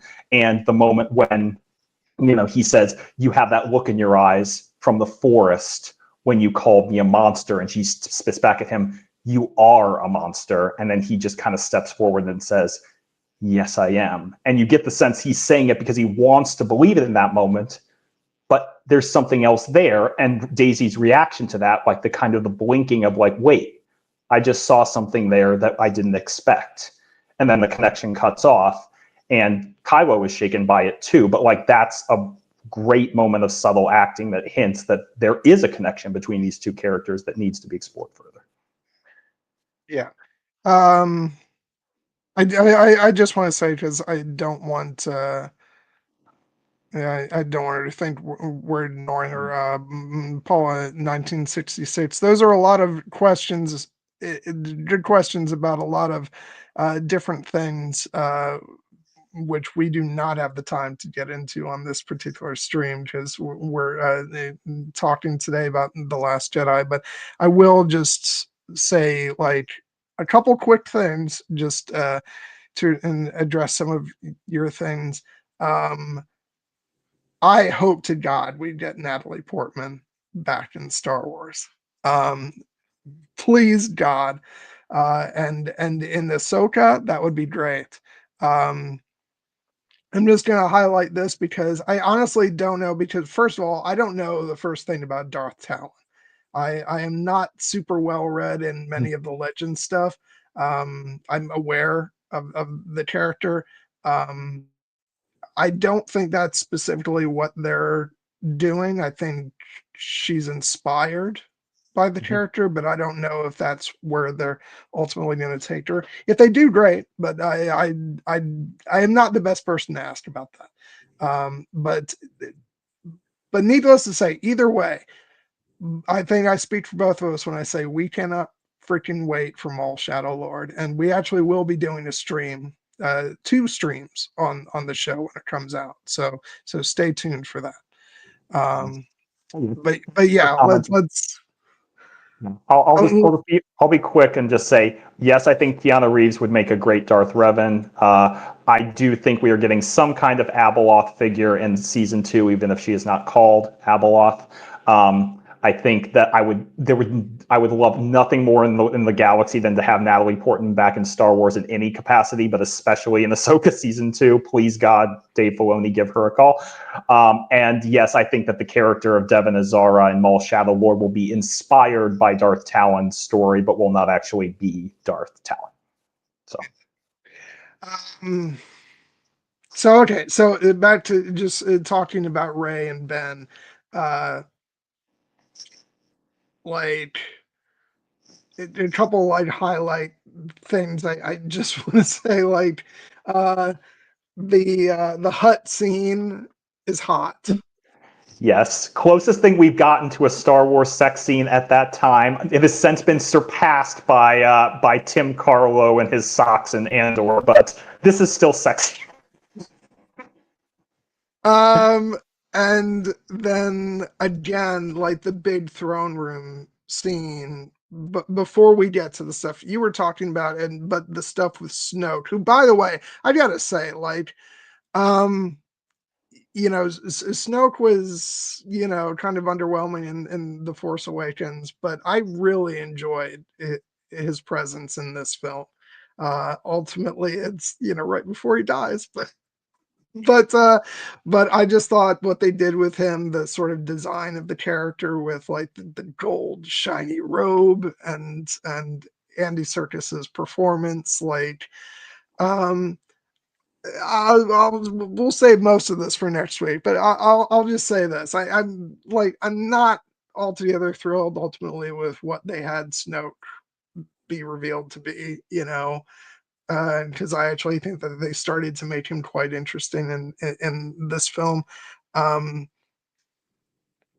I don't know. I love all his stuff with Kylo, and then when Rey comes there and he's so like vicious and malevolent, and I just think they did a great job. Maybe not like the best, not the greatest villain that Star Wars has ever come up with, but I think that Andy Serkis did such a great job injecting him with a lot of like just threatening weight and presence. I just, not my favorite Andy Serkis Star Wars character, I will say, but I still think he did a great job. I mean, don't you know they're actually one and the same? Loy is Snoke. No, I'm kidding. Oh my god! Wait! Snoke is that stormtrooper who bumped his head, though, right? Yeah.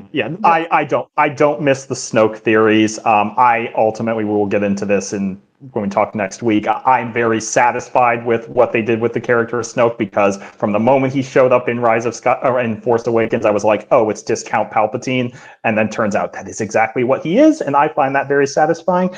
But in this movie, I was definitely enjoying his performance much more in terms of like just Andy Serkis getting to ham it up and play, evil, malevolent, space dictator, and kind of the way he was just needling Kylo constantly with that, those trips about like the whole, yes, one way out. The mighty Kylo Ren, when I found you, I saw raw, untamed power. And beyond that, something truly special, the potential of your bloodline, a new Vader. Now I see I was mistaken. Again, very Palpatine coded there. But even as great as the performance was in this movie, I was definitely getting to the point where I was thinking, all right, I am ready for this character to die. He's starting to get on my nerves. And that was one of the great delights of watching this movie for the very first time, because right as I was thinking, I'm ready for Snoke to die, somebody please kill him, Ben Solo / Kylo Ren stepped right in, all Princess Bride Carrie Elwes style, and said, as you wish. And that was very satisfying to me.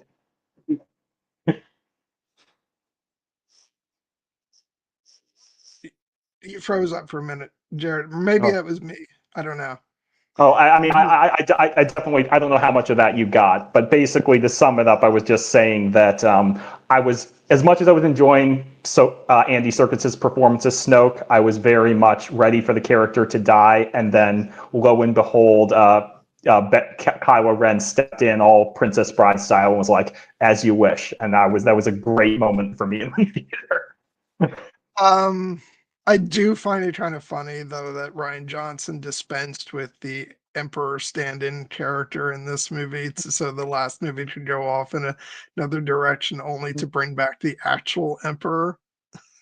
Well, we'll talk about that next week because I, in terms of roads not taken, I have seen the road not taken when they would have gone the other way with maybe making Kylo the big bad. And spoiler alert, I thought that direction was horrible. So I am glad we're not doing that. I'm going to make a point to read that script before our discussion next week and risk making our discussion even more contentious. We'll see. Don't be careful. Be careful what you wish for, because if I don't think you've ever seen me like volcanically angry on one of these streams. Like, I have thoughts on Duel of the Fates, and I do not. And it's my hatred of that script is only eclipsed by my love for the actual Rise of Skywalker movie that we have. And I want to focus on the positive. But in this movie, I was very much like, I just want Snoke to, exit the picture so that we can focus on the characters who are more interesting to me. You are not alone. Yeah, Jared. yes. And I will just say, like, to address this, the reason that I hate the script so much is because there are certain moments in it that I personally feel are directly antithetical to the philosophy of Star Wars as dictated by George Lucas. Not in terms of like subverting, in terms of actively spitting on them, and I despise it. But we will hopefully get there. I'd have seen that coming from such a talented screenwriter. Yeah. Sorry, that maybe was that a little. I mean, it was a little mean, but you know what? I like Colin Trevorrow. I think has earned it at this point. I'm sorry. Like, I enjoyed his Jurassic World movie well enough. I did not enjoy that. Hence why I just said that. But we're gonna veer off from that. But yeah, so when that moment comes of when Kylo kills Snoke and then the Force theme kicks in, and then the lightsaber comes flying back, and like things are about to go wrong with Rey and Kylo, but in that moment, it's pretty freaking great. Just the way they then both spin around, and it's awesome fighting with the royal guard, and again with that whole red background and the way it looks. I just, have I mentioned I think that this is a stunning looking Star Wars film? Yes. And I actually have a piece of artwork that I ordered from I forget the artist's name, but she does like a lot of Star Wars stuff and some Game of Thrones stuff and things, but was a great drawing of that scene, and specifically the moment where they spin around and they're holding out their sabers and getting ready to fight. I just think it's so great. I mean, I don't want to necessarily say it's like one of my all-time favorite like fight scenes in Star Wars, because let's be honest, there's a lot of great fight scenes in Star Wars. Um, but I think it's incredibly unique in the way it looks, and I think the choreography is great, and it's just such an unexpected like moment to have in the middle of this film. I mean, the film has been talking about like trying to turn Kylo, and like by the time it actually happens, Snoke's death is not that big of a shock. But I don't know, just like considering where we left off with the end of Force Awakens to get to this point in the film where you got Rey and Kylo fighting side by side, it's a really thrilling moment in the film, and one that I just get like a lot of, I get enjoyment story wise, but I also just get a lot of aesthetic enjoyment from it too. It's like, thinking back to the moment I first saw this in the theater, the way it's structured and framed, that Rey has been she's had this vision that if she goes to Ben Solo, he will turn, and he has had the vision that, if she comes to him, she will join him. And so they're both approaching this scene from that perspective, and that moment when it seems like he is going to do Snoke's bidding and execute her, and just the look of fear and hurt and betrayal in her eyes, and just the pleading, like, this isn't who I thought you were. Please, Ben, like, where, listen to me. And then he does, like, the moment when, in addition to being satisfied that Snoke gets cut in half and he loses his hand, we do see that, they cut off his hand too, which I thought was funny. My favorite part of my viewing today yeah. was noticing that the hand is still sitting there, even when the bottom half of the torso like falls down. So it's like, there's your loss of hand moment for this Star Wars trilogy. But the moment when the way it's shot, that he drives the lightsaber through Snoke and then pulls it back, and then Rey reaches up her hand to catches it, and then rises and then is looking at him, just like feeling so like validated and in awe. And then the moment when he looks at her and ignites his blade, and as the Praetorian guards converge in, they turn around and go back to back. That was a moment that was just, I remember in the theater, just absolute adrenaline coursing through my veins. I was just like, let's fucking go. And the just, it, as you said, like, just the visual environments of the Praetorian armor and their cool energy weapons, and the red backdrop. It's all makes it incredibly distinctive, light side and dark side fighting together as allies. And yes, for the Reylo shippos out there, hashtag thigh grab from Rey. Yeah, it was a pretty great moment. Yeah, I mean, honestly, this is sort of like, I know it's often said about the hand touch moment, but this is sort of a Star Wars sex scene right here. Yeah. But yeah, this is definitely hot people being hot together in a very hot way. in more ways than one, because it is hot in there, because there's lots of Yeah. flames everywhere. Yes, that's it. But and then we come to the end of this scene, and Rey thinks that this is the return of Ben Solo, but we're not there yet. We're not gonna get there until the next film. And so no, he's in the mood for some more manipulation, and another statement of his thesis for the film, that, oh, you're still holding on, let it go. And which, again, not the message of the movie. But yeah, then there's the moment where, which is pretty awful, when he says, uh, you're nothing, you're nobody, you have no place in this story, but not to me, which is the most like awful thing. Like, it shows that, like, he's not there yet. She hoped to, bring him to the light, but he is not only still with the dark side in this moment, but the very toxic dark side. And but at the same time, there's then that moment where he's just holding out his hand, and and he's like, please, this is a guy who also just does not want to be. He doesn't want to do any of this alone. I think, like, at his core, he is this scared little boy who, you know, felt betrayed by his master.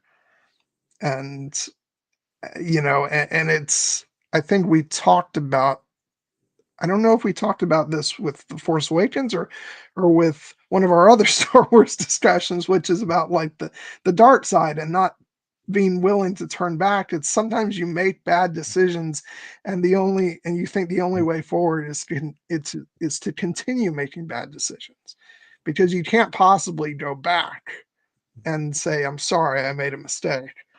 And that's where Kylo is right now. He's all in, and he needs to keep moving forward.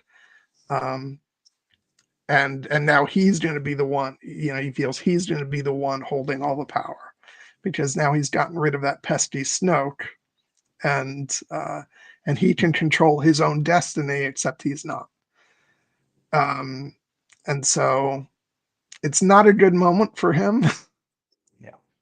But at the same time, like, you're just waiting for him to just make the right decision and realize that he is not completely beyond hope. And but it's going to wait until the next film. And I will say one big thing that I can't wait to talk about next week when we get to that is that scene between him and Harrison Ford in that film, because I think that's absolutely brilliant. But he's not there yet. Oh, and by the way, like I want to jump back for just a second. We can I'll get your input on on this scene in a second, but I just want to jump back to earlier in the film where he doesn't fire on Leia's ship. Yeah. And it just reminded me of I was just watching the movie 310 to Yuma about a week or so ago, and there's a line in that movie from Russell Crowe where he says, "Even bad men love their mamas." And it's like it's absolutely true. Like Ben may have been able to kill his father, but he can't do it to Leia. So yeah, it's just a different thing when it's your mom. And it's also like it's one of the things that we did touch on the Force Awakens discussion. It's absolutely extraordinary that they make the connection between Adam Driver's Ben Solo / Kylo Ren and Carrie Fisher's Leia Organa feel so real and so instrumental and so heartfelt throughout all three movies, especially in The Rise of Skywalker, when the two characters never actually share a scene on screen together, which is wild. But that moment when he's in the cockpit and is about to fire on the bridge and then doesn't feels like the closest, because you can tell that like they sense each other's presence in that moment, and it's great. But circling back to the throne room scene, I've been very, hard line about the fact that, again, I think that this movie is absolutely refuting the "let the past die" message, and is, but I do understand on an intellectual level why some people may think that that's what the movie is saying, and it's because Adam Driver's Kylo Ren is so charismatic in that moment that he is selling it pretty well. He is this is a scene of like the power of the dark side seduction, because not only is there a physical attraction between Rey and Ben / Kylo, but there is an emotional attraction too. And there is appeal to what he is saying. He is but we just have to remember that, as KG says in the chat, the dark side is not trustworthy because it is ultimately, grounded in selfishness, not selflessness. Like ultimately the reason that Kylo wants Rey to join him in this scene is not because he thinks it would be beneficial to her. It's because it's what he needs. It's what he wants. He doesn't want to be alone on this path, even if he has theoretically all the power in the galaxy. He wants someone there with him because there's something broken inside him. And he's basically saying to Rey, like, please, like, come with me, help me with this, like, fix me in a way. And again, there are definitely, we've joked about in the past, but there's definitely a very real strain of people who, when they see a dark, problematic character, they're like, oh, I can fix him, or I can fix her. And there is an element of that with this Rey, Kylo dynamic. Come on, Jared. We say all that all the time ourselves when we see a female character. We absolutely do, and we own up to it. But it's also a recognition that, like, it's one thing to say that in kind of a fun context, and then it's another thing if it's an actual, like, dark, emotionally abusive person standing in front of you. And I think that this also gets wrapped up in the sense that ultimately what Kylo reveals in this moment is he tells Rey that her parents were nobodies, like filthy junk traders who sold her off for drinking money. And she, not knowing the full story of why her parents did what they did, like, it's portrayed as a revelation for her that she had essentially buried deep down that, like, yes, she knew that her parents had always abandoned her. And I do want to be respectful that there is yes, exactly, KG.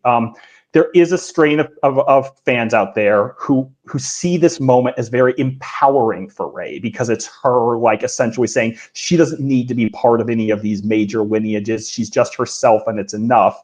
And ultimately, I agree that that's the message of this movie and the next movie, even though the next movie, reveals that she has a different bloodline. But where I think that where I come down on it is that why is Kylo telling her this? Why is he telling her that like your parents were filthy junk traders who sold you off for drinking money? They're dead in the pauper's grave in the Jakku desert. You have no place in the story. You're nothing, but not to me. Like, that is classic textbook emotional manipulation there.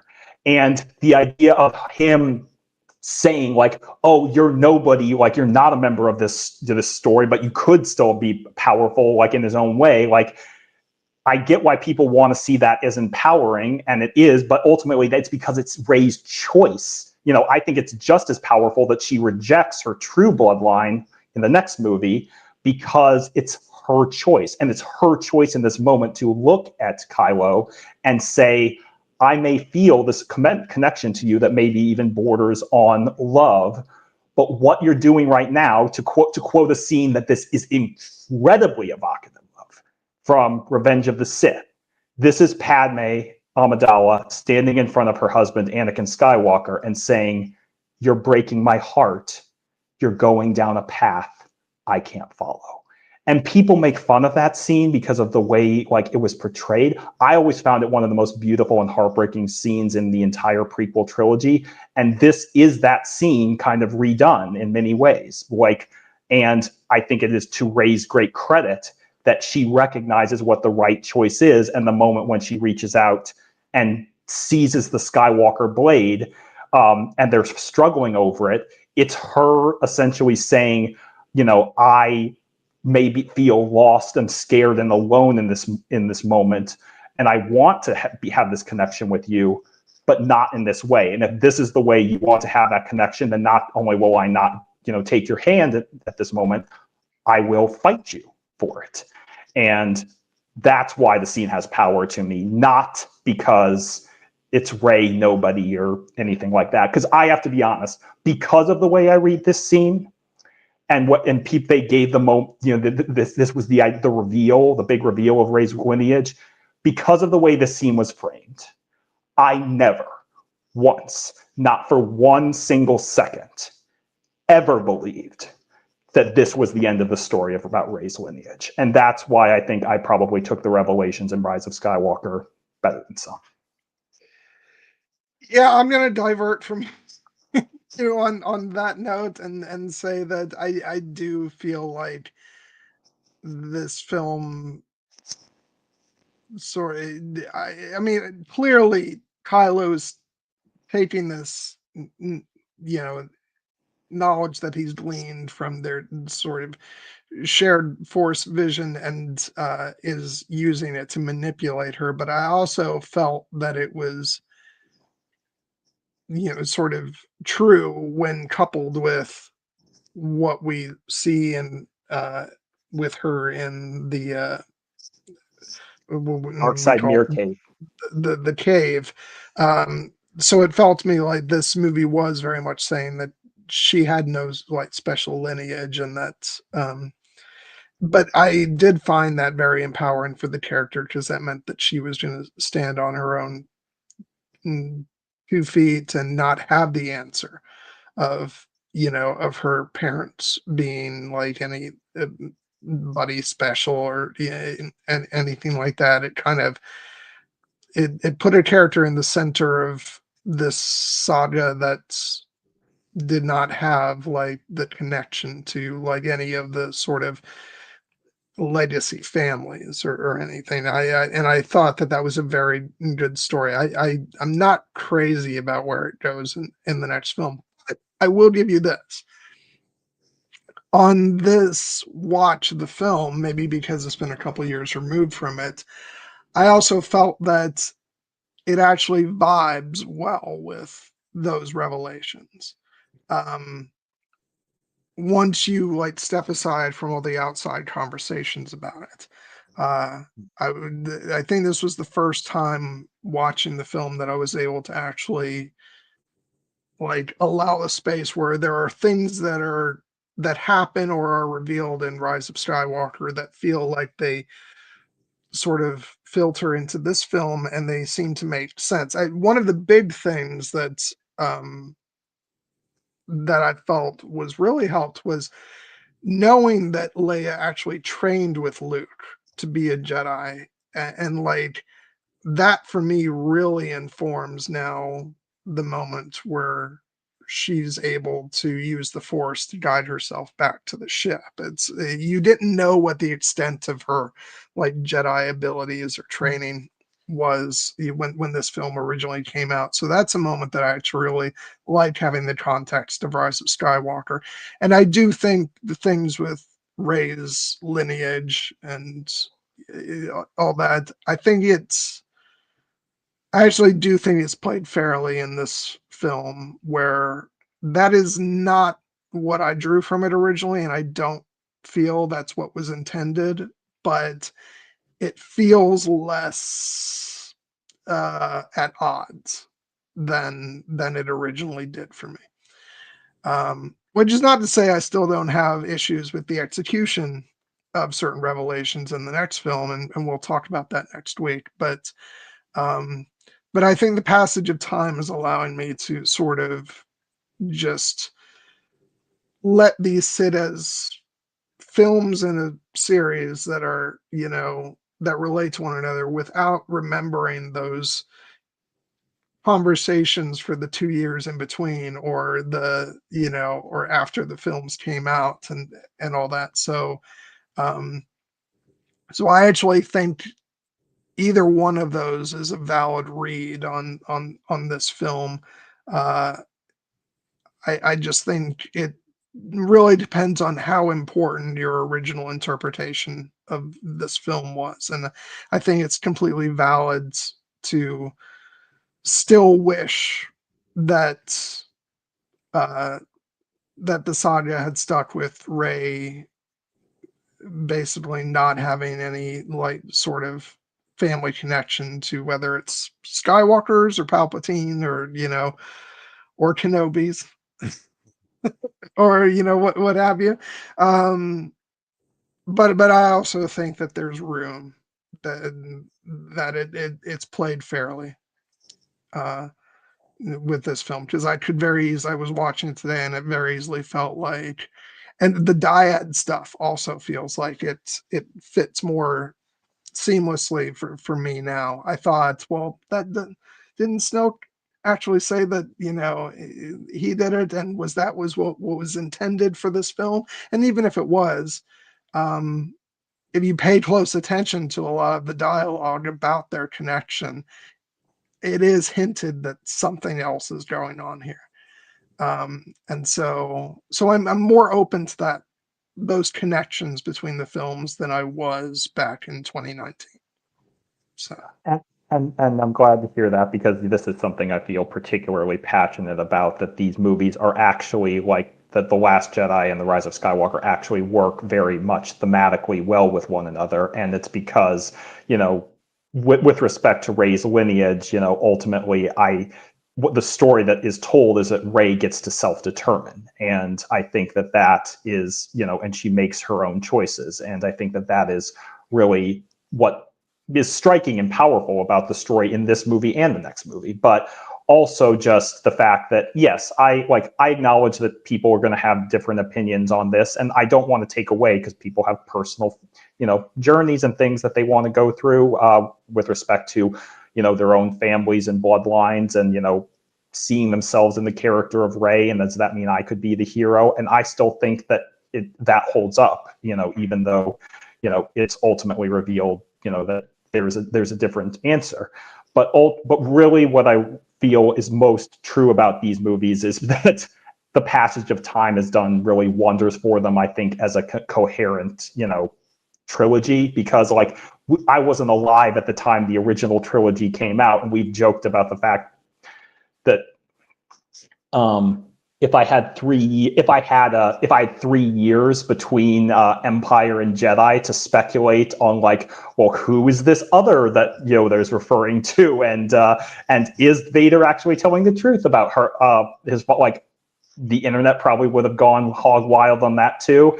And I think that like now that it's understandable that people had 2 years of hopes and feelings and speculations to build up, and now that that's gone, I feel like it's just anyone who watches this trilogy going forward is not going to have to wait and think about these things. They're just going to get the story, and I think it works better that way. Yeah, and it's like, yeah, and the same thing with Game of Thrones. There are people who don't have to wait like a year and a half to find Yeah. out if Jon Snow stays dead. Um, but yeah, so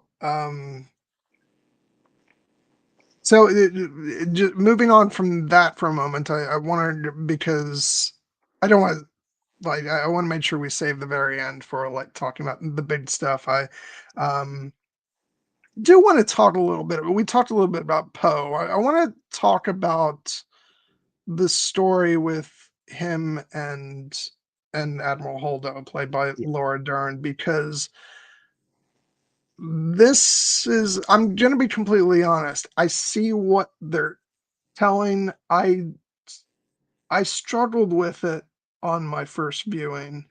Mhm. I feel like maybe a bit less now. Um, Especially now that I fully recognize like how much of a insubordinate dick Poe actually is throughout much of this film.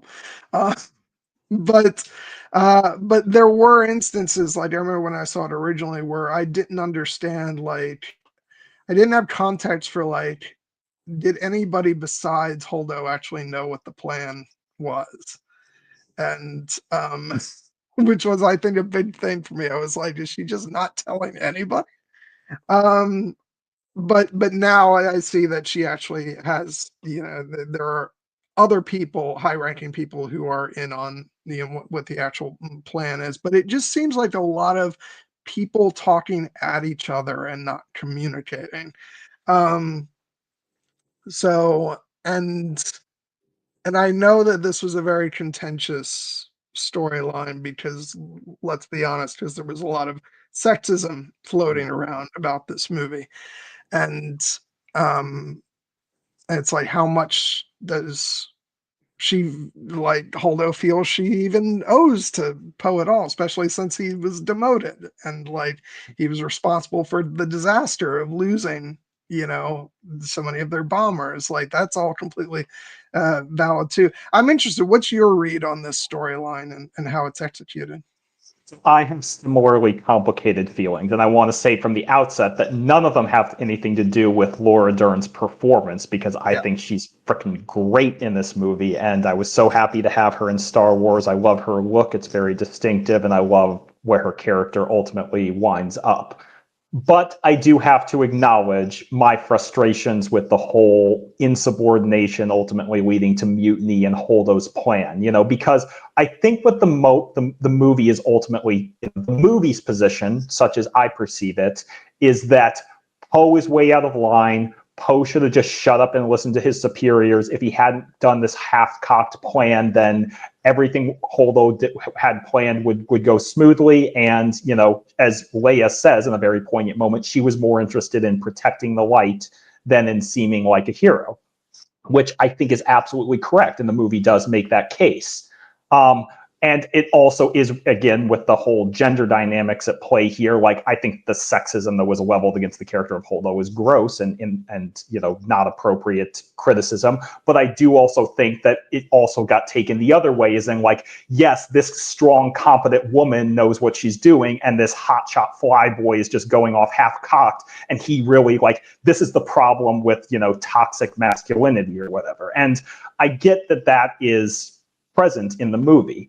I also just have to frame it as the fact that Holdo, like, this is going to sound like a weird pull, but I think back to a line from Pirates of the Caribbean, Dead Man's Chest, where Jack is talking to Davy Jones, and he's like, you've been captain of the Black Pearl for 13 years. Like, technically, I was only captain for 2 years. Then I was viciously mutinied upon. And Davy Jones spits back, well, then you were a poor captain, but a captain nonetheless. And the thing is, I think that where I struggle with this is that I think that Holdo made some real mistakes. Like the fact that she, even if she feels exasperated with Poe for his, losing their entire bombing fleet and Leia having demoted him, and now he's questioning her in front of everybody, it is ultimately on her, I think, as the captain, as the acting captain, as the vice admiral, that she doesn't do a good enough job of keeping her,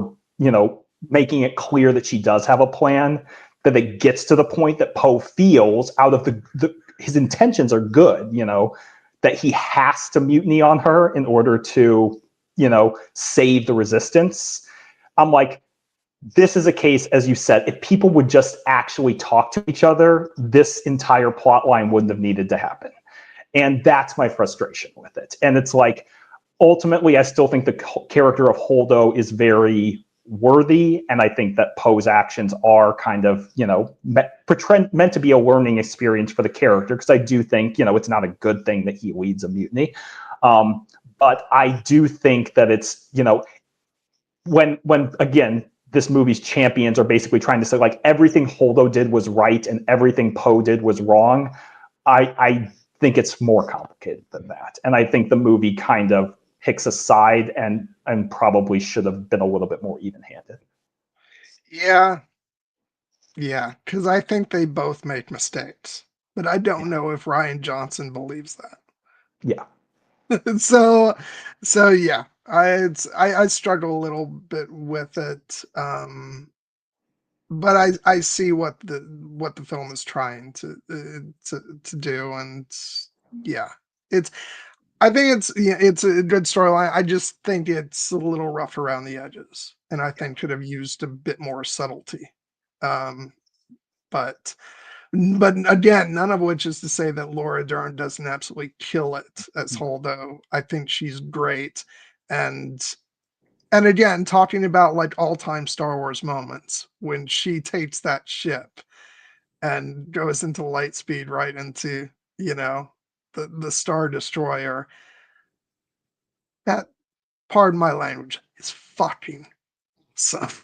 It is the best moments in any Star Wars film, and auditorially one of the best. The fact that the sound drops out entirely, it's like a moment that makes you catch your breath in the theater. And the character of and it is Holdo, making this incredibly brave sacrifice, not only like when she's telling Leia, the transport's to escape, someone needs to stay behind and pilot the cruiser, and it was always going to be her. And a moment that always gives me chills is the moment when she's turning the ship around, and they're like, and he's like, she's running away, and then we just get Poe's odd tones. No, she isn't. And then that cuts to the bridge, and then you just see the absolute pants-shitting tear from both Peavy and Hux when they realize, oh my God, what's going to happen? Oh, that's right. Peavy's like, no. And then Hux is like, fire on that cruiser. Yep. Oh man, yeah. Again, this Hux not covering himself in glory, and that's why I think Holdo is ultimately a heroic character. And KG points out in the chat, she says if Holdo had been a man, would it have been the same? And I actually think, again, while I have problems with the execution of it, I do think the movie kind of tips that's what it's saying when Holdo was introduced, and there's that's Admiral Holdo, Battle of Chiron Belt Admiral Holdo. Not what I expected. He wasn't expecting a purple-haired woman wearing kind of a long dress to be like the admiral who came up with that maneuver. And that's on Poe. But I think that it's ultimately it's revealed that the Holdo does have the heart of a rebel, the great Godspeed Rebels moment as well.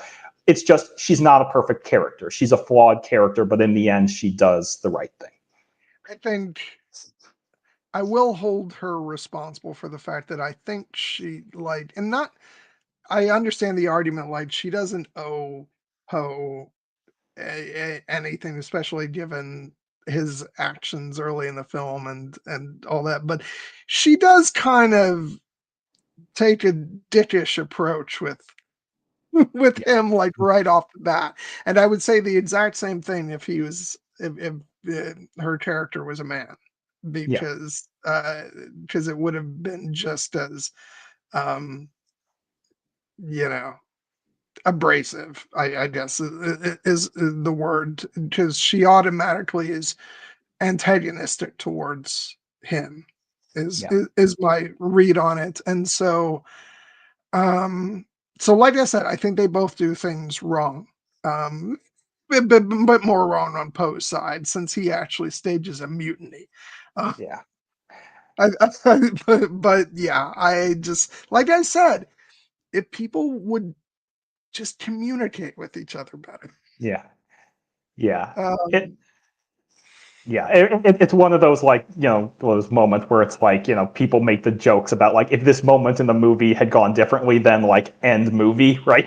um, yeah. which it's a little more complicated with that. But one of the things I also think is this, where it actually ties into me. Perhaps this wasn't Rian Johnson's intention, but where like Holdo's kind of poor communication with Poe actually makes a little bit more sense to me in the universe of the story, is the fact that Holdo is not the highest up in the hierarchy of right before this, the resistance basically loses almost its entire high command structure. Leia survives, but she is, grievously injured after being sucked into space. Admiral Akbar, let's just get this out of the way. This Oh, movie gee. does Akbar dirty. Like, Yeah, but here's the problem. Let me just say, like, here's the problem. It's like, because what we said earlier about people having bad opinions about this movie on both sides yeah, makes it hard to have a, like, an actual discussion on this. Because, yeah, yes, I feel that Akbar is done dirty in this film.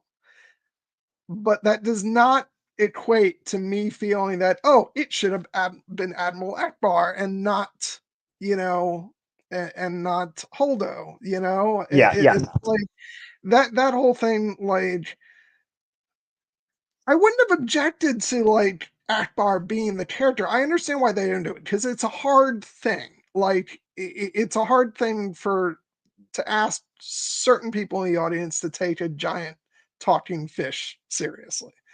yeah. Um, I would. I think they do a great job of it in Rogue One with Admiral Raddus, but I understand why they don't do it. But he still deserved better. Like, Yeah. he deserved better than to die off screen. Yeah, that is my issue. Like, I do not even have an issue with this movie necessarily killing Akbar off. My issue with it is that he is only ever shot in the distant background and has two lines of dialogue. And if Commander Dacey had not said, like, Admiral Akbar, all our leadership, they're gone, I would have had absolutely no idea that that character was supposed to be Admiral Akbar, who is, a big, part of Return to the Jedi that we love so much. And the way that they kill him off this unceremoniously, like, this was a case where I'm like, if that character was going to be Akbar, they needed to give us at least a little bit more so that we felt something. It wasn't just like, what? You just killed off Admiral Akbar in the background? Like, yeah, this is a aspect of the movie that still doesn't work for me. But what does work is, the fact that, like, as I said, the fact that the resistance loses so many high up, leaders, and Holdo is basically thrust into that leadership position because she's the highest ranking officer left, who isn't Leia, who's unconscious. It makes sense to me that she would be a little, even though she's presented as very strong and steely in that moment, that she would be kind of feeling a little bit insecure and questioning, like the moment somebody comes up and starts questioning her authority, she might try to snap back at them. But again, like if you're meant to be a good leader, you probably need to recognize that this is a tense moment for all of the people working with you. And, if you lead with a bit more empathy, then maybe it would have gotten to this point. Yeah.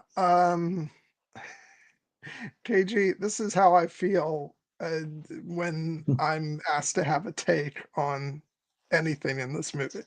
Yeah. It's a trap. Yeah. Yeah. So okay, so let's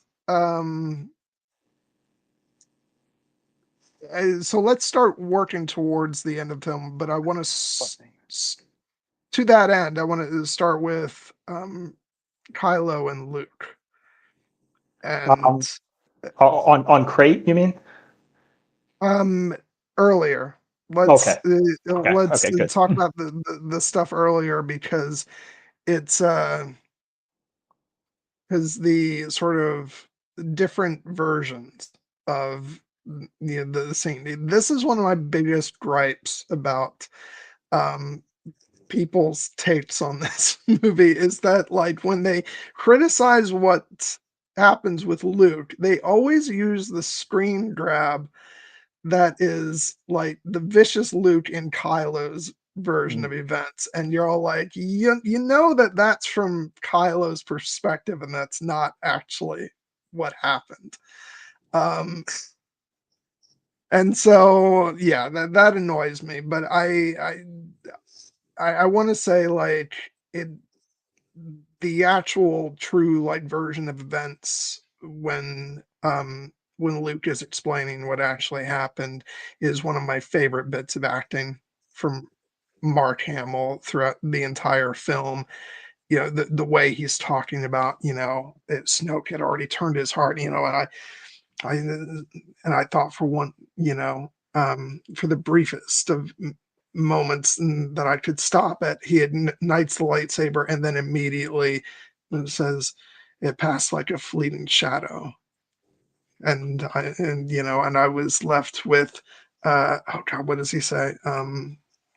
With fame and with Shame consequence. and with consequence. And all I saw was the look of a frightened boy whose master had failed him. Oh God, it's poetry. It's so good. Yeah, this is an aspect, because we were just being a little bit more on the critical side earlier. This is an aspect of the movie that works spectacularly well for me. The Yeah. kind of the different interpretations of the scene, starting with Luke giving kind of a sanitized, better reflecting on himself version of the events, omitting certain key details to Rey, and then Kylo playing up like the worst possible version where Luke is almost portrayed like a monster, and then the truth, which, it was a little of both. And, Luke's moment of weakness, such as it is, that, where he realizes that Ben is already starting down the dark path, and that it's going to lead to pain and death and suffering for not only his own family, but millions across the galaxy. And for the briefest moment of pure instinct, I thought I could stop it, and he ignites the blade. Like that, answering the question of why Luke feels so guilty and why he has essentially come to the island to, hide and to live out his days and to end the Jedi Order. Like, the movie really needed to thread a delicate line for me to get to the point where I'm like, I believe that this is what Luke would do. And they did it with this scene. The fact that ultimately was a moment of like, impulse that like the younger Skywalker, when he was, when he ran off from Dagobah to save his friends because he was inclined towards action, and ultimately paid a terrible cost for that, and then became much more serious and self-reflective and devoting himself to mastery. And that's why he feels so terrible in this moment when, he essentially has the briefest of brief lapses, and it happens to be the moment that costs him everything in terms of his relationship with Ben. Like, that's beautiful storytelling. I think that works really, really well. And it's presented in a very innovative, way in terms of these Rashomon style like flashbacks. But ultimately, this is some of Mark Hamill's best acting, and I just think that it makes sense. It makes sense to me that like he would be so guilt-ridden over this scene. Like, again, him feeling like he had, not only let his family down or let the galaxy down, but let his sister down. Like, that he would be this distraught, that he would be like, the Jedi Order needs to end. And in many ways, I think that, again, he might have even done it a little bit too well, because a lot of people in this, another thing that frustrates me about the discourse of this movie is that people are like, yeah, Luke's right, the Jedi suck and they should end. And I'm like, no, this is where when if you get to the end of the movie and you still watch that and believe that, I really don't know what to say to you, because the movie is definitely pro Jedi. Let's say that, even though they just acknowledge watch the end of the movie, guys. Yeah. It's a journey. Like, yes, these things are said early on in the film, but this is the third act, guys. Yeah. Come on. Yeah. But yeah, oh god, it's just like, and sort of going back for a minute throughout, like a lot of the earlier stuff, in the film, I'm thinking of like the scene between Luke and Ray when he's talking to her about how the Jedi Order failed. This is where like the audience is, some members of the audience Mhm. are like a bit too convinced by Yeah. Luke. But and he's talking about, and because I was Luke Skywalker, Jedi Knight, a legend. And I'm mentioning this scene because of Daisy Ridley's acting too, which is the galaxy may need a legend. I need someone to show me my place in all this. And I just think that her acting is so beautiful in that moment. It's just, the camera lingers just on her face, and it's just, I was really impressed just by the subtlety of, a lot of her little facial expressions in moments like this. I just think she did such a great job. And what's great about Mark Hamill's performance in that scene is the way he's playing, like, he hasn't yet told her the whole story. Mhm. And so when she says, "And you didn't fail, Kylo failed you," that just makes him feel worse. Yeah. It's like, no, I did fail him, and you saying I didn't isn't helping. Yeah. And this is one of those moments when we need to acknowledge that there's a deleted scene that happens in the movie here, where you may notice that Luke promised Rey 3 lessons and he only gives 2 in the final cut of the movie. It's because the third lesson was cut out of the film, where Luke basically in this moment actually kind of presents Rey a different point of view on these the caretaker's pirate husband coming home to share their harvest, and basically is trying to teach her that no, a true Jedi would, the Jedi would have you do nothing, but you chose action, and that's why the galaxy needs you, not the Jedi. And it's the moment when Rey really explodes on him and is like, how could you do this? Like, that legend of Luke Skywalker that you hate so much, I believed in it. And it's this that really opens her up to Kylo's influence. I still think it works in the theatrical cut, but it definitely, to me, this was a scene that I personally would have liked to see stay in the movie. But I think that it's ultimately, like I said, it still works either way. But Luke's I I guilt. I like the cut. I like where it ends, and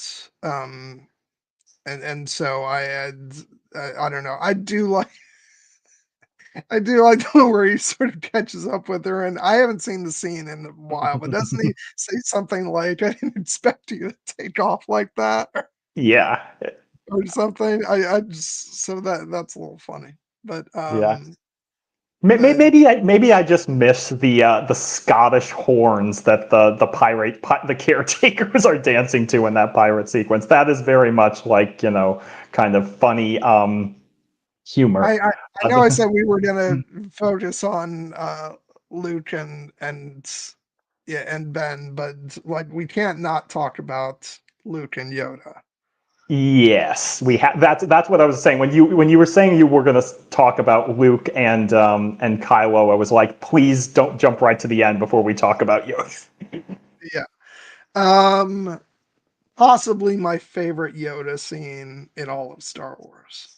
Yeah, I know that's saying a lot, but I just think it's so beautifully written, and I love my puppet Yoda, yeah, and just yeah, just even right down to his stomping of his feet while he's laughing. I love it. But I just really love the message, that he's delivering to Luke in this moment. There's lots of great stuff throughout the scene, but ultimately, it comes right down to, heeded my words not, did you pass on what you have learned? Uh, y- I really should have the whole quote in front of me. I don't, but still mastery, yes, but failure most of all. The greatest teacher failure is. yeah. And I just, it's so just breathtaking, and the performance of Yoda and Frank Oz, it's so good. Yeah, this is a contender for the best scene in the entire movie. There are a few, but this one is just note perfect. I don't know if it's my favorite Yoda scene of all time because the scene of him and Dagobah lifting the X-wing is pretty damn great, but this is That's definitely true. Yeah. this is up there.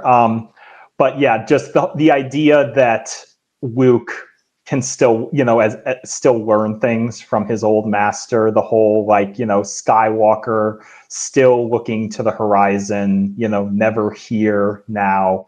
And then the Luke's, I was weak and unwise, and but you lost Ben Solo, you did lose Rey, we must not. It's just classic Yoda in the very best. Yes. Oh, yeah, Random review.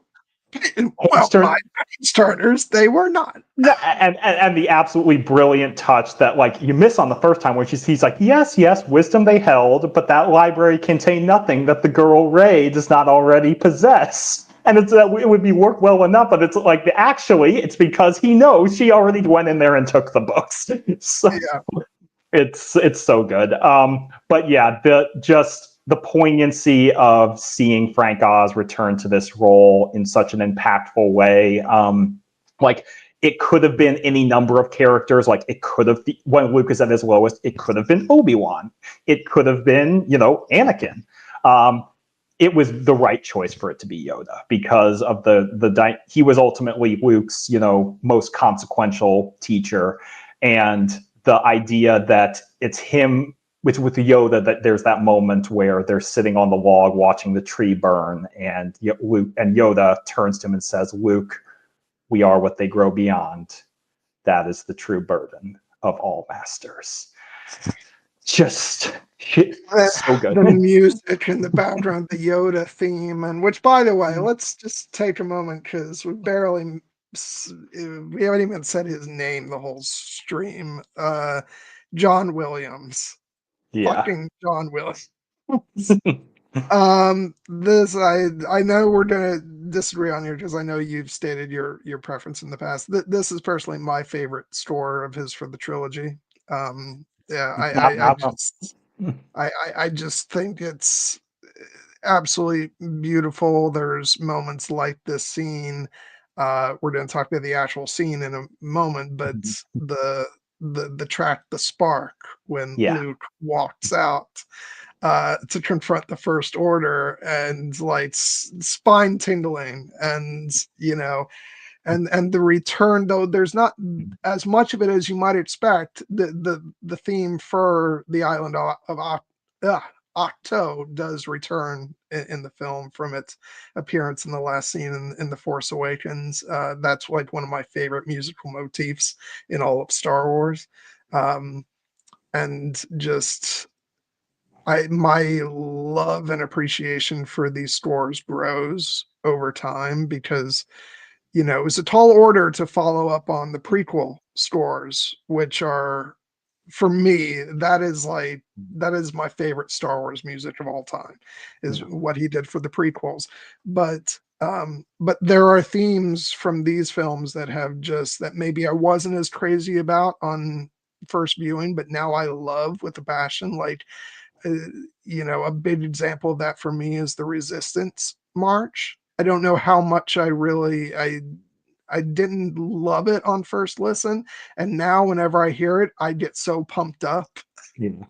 It's so great. And then of course Rey's theme, just absolutely gorgeous and beautiful. And this film brings out the theme for Rose, which I think is beautiful, and which is sort of a resistance theme, another resistance theme.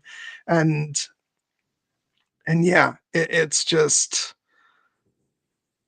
oh my god, it's such beautiful work what John Williams brought to these films, and I'm so glad that he did return. And we're crossing our fingers that that if they ever get the Ray movie off the ground, that he'll return one more time, because as you're fond of noting, he has said that like he uh doesn't want anybody else to write for Ray.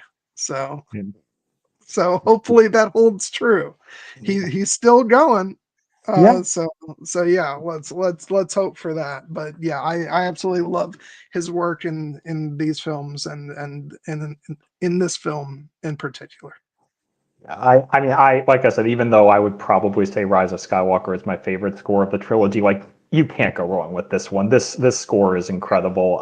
And the Spark is definitely like an all-timer track. I've been joked that I need to actually sit down and make my list of favorite John Williams Star Wars music pieces, because every time we go through, I'm like, that's one of my favorites, and that's one of my favorites, and that was one of my favorites, and I'm like, you can't have 50 favorites. Yes, I can, but this would probably be like top 10 or close to I mean, it. yeah, KG, no prequel kid can deny the power of Duel of the Fates. I was 15 years old when the film came out, and just really hitting my love of film scores at the time. And yeah, I got that Phantom Menace soundtrack, and despite the fact that it totally spoiled Qui-Gon's death, uh, I probably listened to that, to Duel of the Fates, like way too many times even before I saw the movie. So by the time we were sitting in the theater and Darth Maul, those doors open up and reveal Darth Maul, and that music kicked in. Oh my god, just absolutely incredible. Yeah. Yeah. Duel of the Fate. I'm hoping we'll be hearing some takes on Duel of the Fates in the Maul Shadow Lord series, because it's very associated with him as a character as well. But yeah, Revenge of the Sith is my favorite of any Star Wars score. So definitely prequels are high up there for me. Yeah, and we But talked about this earlier in the stream. I admit I had not heard about this yet um, because I don't like to go on social media that much. So yeah, but but yeah, this is the way I would want to find out about news like yeah. that. Um, but yeah, so go on. Sorry. No. I just we had talked about the music. We could praise every individual track, but yeah, if you want to use the segue of talking about the power of the spark to transition into the end of the movie, I think that's a pretty smooth way to go. Yeah, because we did talk about the scene with Luke and Leia, Yeah. which is so beautiful. And now, yeah, Luke going out and to face Kylo, and that music, and the fact that the way the music starts off, with, as he starts walking out, he has that moment with 3PO, which I just love so much, which I believe um, was it either Mark Hamill or D'Anthony Daniels who actually, is responsible for having that moment in the film. I seem to recall it was one of them. I don't remember. I'd have to go back and watch The Director and the Jedi, which is a great documentary on the making of this movie. If anyone hasn't seen it. But yeah, just that moment, Master Luke, Yeah. it's just so great. Which, by the way, always we should always praise the great Anthony Daniels Yeah. as 3PO. But yeah, and then just as he's slowly walking out, the music going, and then all the resistance fighters slowly standing up, pose, looking at him, and it's so fucking great, just with the shot of him like walking out through that big hole, Yeah. in the wall, and with the flames around him, and then it builds up to Kylo going, "Stop! I want every gun to fire on that man." It's, oh my Yeah. god, it's just so epic. Favorite like line readings in any Star Wars movie. The way that he says, "I want every gun we have to fire on that man." And then the brilliant payoff of after they've essentially obliterated the spot where he's allegedly standing, and Hux, we've given Hux a lot of crap, but he does get a good burn in when he turns around. He's like, "Do you think you got him?" Turns out no, because Luke is playing a different game. But it is telling that, like, yeah, the iconic, instantly iconic GIF that has arisen from that moment. But yeah, this entire sequence, and we don't need to touch too much like on the battle, but like it's just an incredibly visually dynamic battle with the salt and the red blood underneath, and the Yeah, I know. We just kind of skimmed right over that. I want to focus on the yeah, confrontation between we Kyle and Luke, but I should just be said that again, because I've talked up so much about the color red in this film, just the entire concept of the planet, and when the ships, are flying over, and they got yeah the part that sends down to the ground, and thereby like stirring up the red for yeah. uh, in the planetscape, and yeah, it's just absolutely brilliant. And have I mentioned how good the visuals are in this movie? Oh yeah, yeah, you have. It's an incredibly beautiful movie. That shot of like the sun behind the big gorilla walker as it's about to fire on Luke, incredible. Just from the battle, I just want to shout out my one favorite moment with when the Falcon arrives and draws off the TIE fighters, and they hate that shit. And, but blow that piece of junk out of the sky. But in particular, the reason I brought up the redness of the ground is because it actually plays an important part in this confrontation, where it's like a destroyed battlefield with like the red smears of like almost blood. But the camera focuses on, for instance, as Kylo moves his foot, he leaves a streak of red behind, and as Luke moves his foot, he doesn't. And that's the kind of thing you. It cracks me up because I remember when I saw this movie for the first time, I was like, well, the effects seem a little shoddy. Yeah. Because it's intentional that Luke does not make a footprint. Yeah. Oh man. See, again, it's like maybe people should watch the entire climax of the movie. Draw a conclusion. But yeah, the dialogue in this moment is incredible because I will admit that, like, and this is an aspect of the movie that now works better for me, like now that we have the full trilogy, the idea that Luke knows that he's not the one who can save Kylo. It works better for me now that I know that like he's not saying that Kylo can't be saved. Like that's the whole point of the no, no one's ever really gone line. But he does recognize that given everything that has happened between him and his nephew, he is not the one who's going to bring Ben back from the dark side. It's much the same way that like that too much had happened between Anakin and Obi-Wan for Obi-Wan to be the one who pulls Vader back from the dark side. It had to be Luke. And in this case, it can't be Luke who pulls him back from the dark side. It needs to ultimately be his Rey and his parents, his father and his mother. But in this scene, like it just gives it like a badass confrontation where he comes like, "Did you come back to say you forgive me, to save my soul?" No. And the whole like, "I failed you, Ben. I'm sorry." "I'm sure you are." Resistance is dead. The war is over, and when I kill you, I will have killed the last Jedi. And amazing. yeah. Every word of what you just said was wrong. The rebellion is reborn today. The war is just beginning, and I will not be the last Jedi. With the iconic cut to Rey. And it's Yeah. like, it's like, this is the moment. We're coming back to it. This is the moment.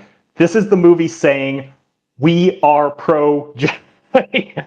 And the let the past die philosophy is not correct. Wrong. It is wrong. Wrong. Yes. And in fact, the Luke goes up to say as much in the next movie when, he's like, when Rey's hiding on the island's like, "I'm doing what you did." And Luke straight up says, "I was wrong." In case any of you who watched the last movie didn't get it the first time, we're going to need to reiterate it. Oh, and yes, KG, this is actually one of my favorite moments in the entire movie when we pair where early in the movie, where Luke had said, "The Force is not a power you have. It's not about lifting rocks." And then Rey gets to this moment and she sees and she's like, "Lifting rocks."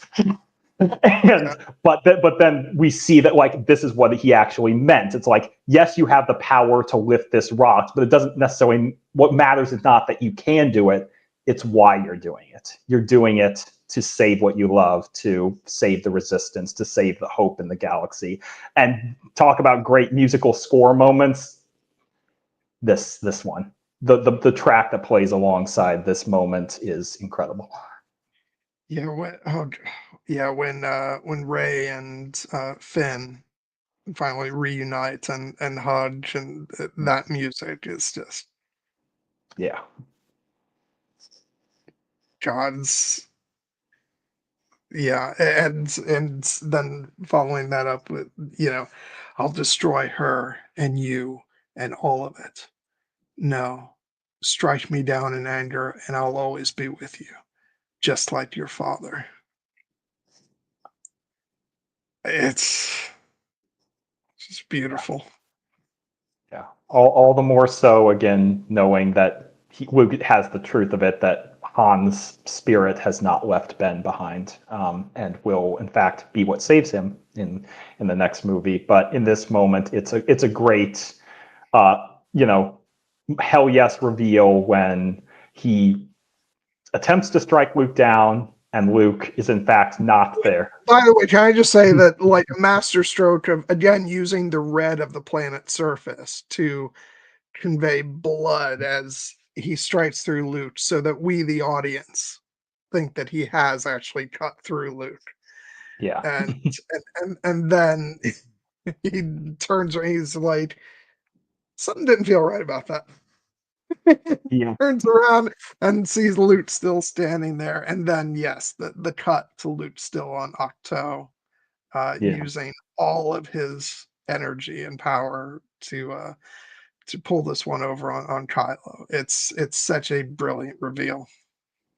Yeah, and the moment when it's revealed that not only like that it dawns on Kylo what exactly Luke was doing. Again, not what he was just what he was doing, this incredible display of power, but why he was doing it, so the resistance can escape and survive. And just the scream of rage and frustration that his old master has bested him once again.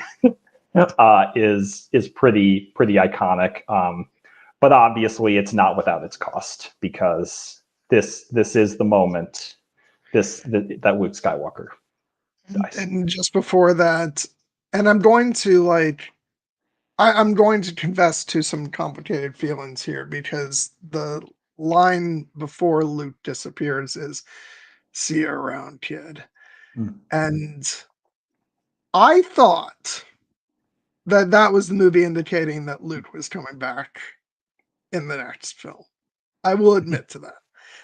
So then they show him passing away and becoming one with the Force, I thought it was so beautifully done, and I can't think of more fitting end for Luke. I think it's just an incredible moment. Um, but there was I was feeling a bit being like jerked one way, then the other. It's like, well, wait, is Luke going to be back? Oh, he's not going to be. Oh, what? So yeah, ultimately, I think that this movie always had to end with his, with his death. I think it gives the ending of the movie, the weight, it needs. But also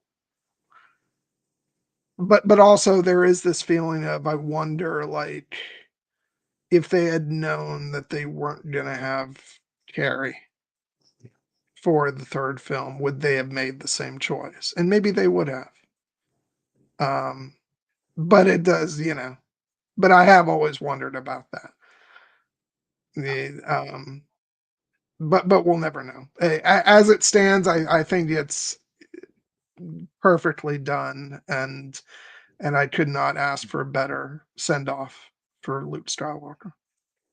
Yeah, no, I mean, I obviously had, very mixed emotions watching this in the theater, in terms of just like, the pain of seeing Luke Skywalker, one of our great, childhood heroes, pass into the Force. But really, what I had to ask myself was, how would you have wanted Luke Skywalker to die? And like, would you want him to, as most people did, go out there with a laser sword and face down the entire First Order? Would you want him to be having a climactic duel with Ben or Snoke and then ultimately pass that way? Like, that could have worked, but this was just such an awesome display of like true Jedi mastery and philosophy. Again, going to the movie's idea of not fighting what you hate, saving what you love, using the Force for knowledge and defense, never for attack, and relying on essentially on the hope of the next generation of Luke, now recognizing, even though his relationship with Rey was somewhat tense earlier in the movie, him recognizing that it is okay in this moment for me to put all my energy into this one moment and let go, because I will not be the last Jedi. And the Rey is the hope and the light, and she is the hero we were waiting for. And I think that when Luke is in that moment, Rey and Leia are sensing him passing, and the beautiful moment where we get the twin sons vision, and then his ghost fades away, um, and the moment when Rey and Leia confer afterward, and Rey just says quietly, "Luke is gone. I felt it, but it wasn't sadness or pain. It was peace and purpose. I felt it too." And that's what I was just like, yes, if we were going to lose Luke Skywalker, this was the only way. And yes, I do think maybe they would have made a different choice if they'd known that they were not going to have Carrie Fisher, because I do think the original conceit, such as it was there would be Force Awakens would be Han's movie, Last Jedi would be Luke's movie, Rise of Skywalker Episode 9 as it became would be Leia's movie. I still think that tracks, because Leia is very impactful in 9, even though Carrie's gone. But ultimately, I'm glad that they chose to end Luke's story here, and we do still get him in Rise of Skywalker and as a Force ghost. But this was the moment for him to truly pass the torch, and what a beautiful way it was done. Yeah, very well said. Um, and then so the Resistance makes its makes its retreat, but not before one final moment between Rey and Kylo, which I just think is so great with him sitting there holding, the illusion of Yeah. the dice from the Millennium Falcon, which it has to be said was so great that they used it in this film because it has uh because they pop up in Solo, which came out after this film, and so I'm really glad they did that. And um but then that just final moment between the two of them where she literally shuts the door on him Mm. is so great. Mm. Like, boyfriend, girlfriend, like, you did something I'm upset about and I'm mad, and so I'm not talking to you right now. Come back after you think about what you've done.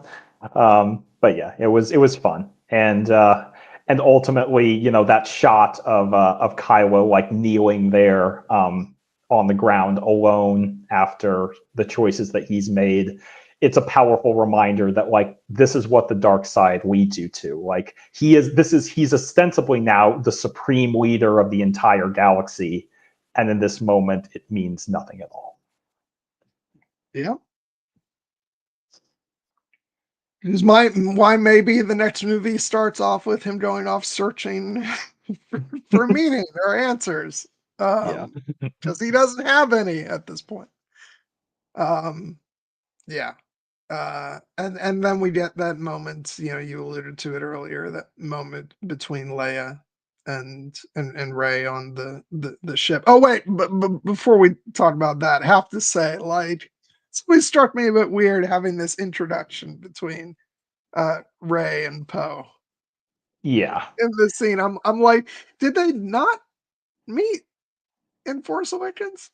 Yeah, this is one of those weird things where I think they were originally supposed to be a scene where they met, and then it was like cut out in for whatever reason from the script in The Force Awakens, and then they do meet in the novelization of The Force Awakens, but then this movie was already written, so they just brush right by that. And yeah, it's like it feels a little odd, but of course, like the internet being the internet, they were like, oh, now Poe and Ray are going to hook up, and it's like that's not the way this is going to go.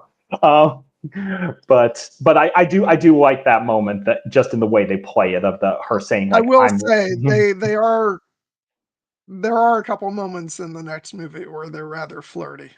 Oh, they are. I mean, like, how can you not be between those two? Like, but yeah, we will get that. But I love the. You know what you are? You're difficult. You're a difficult man. It's a great moment. Oh, poor Finn. This is why I don't see the romance between him and Rose, because I feel like he's only ever gonna carry a torch for Ray. Yeah, Maybe something becomes of it if they both maybe. come back. If they're if he comes back too, and uh, in the film that we're waiting for. But yeah, no, they're a good best friend squad. Yes, they are. Which is one of the reasons, again, I love Rise of Skywalker so much, is the fact that we actually get the trio together for a Yeah. large part of the movie. And I will say, I am glad, just based off of where Rise of Skywalker picks up, that we do have a scene with the two of them actually meeting. It might feel weird to me because it feels like it should have already happened, but it is good to actually have that be an on-screen moment nonetheless. Yeah, I agree. Because it would just be weird if we never had that.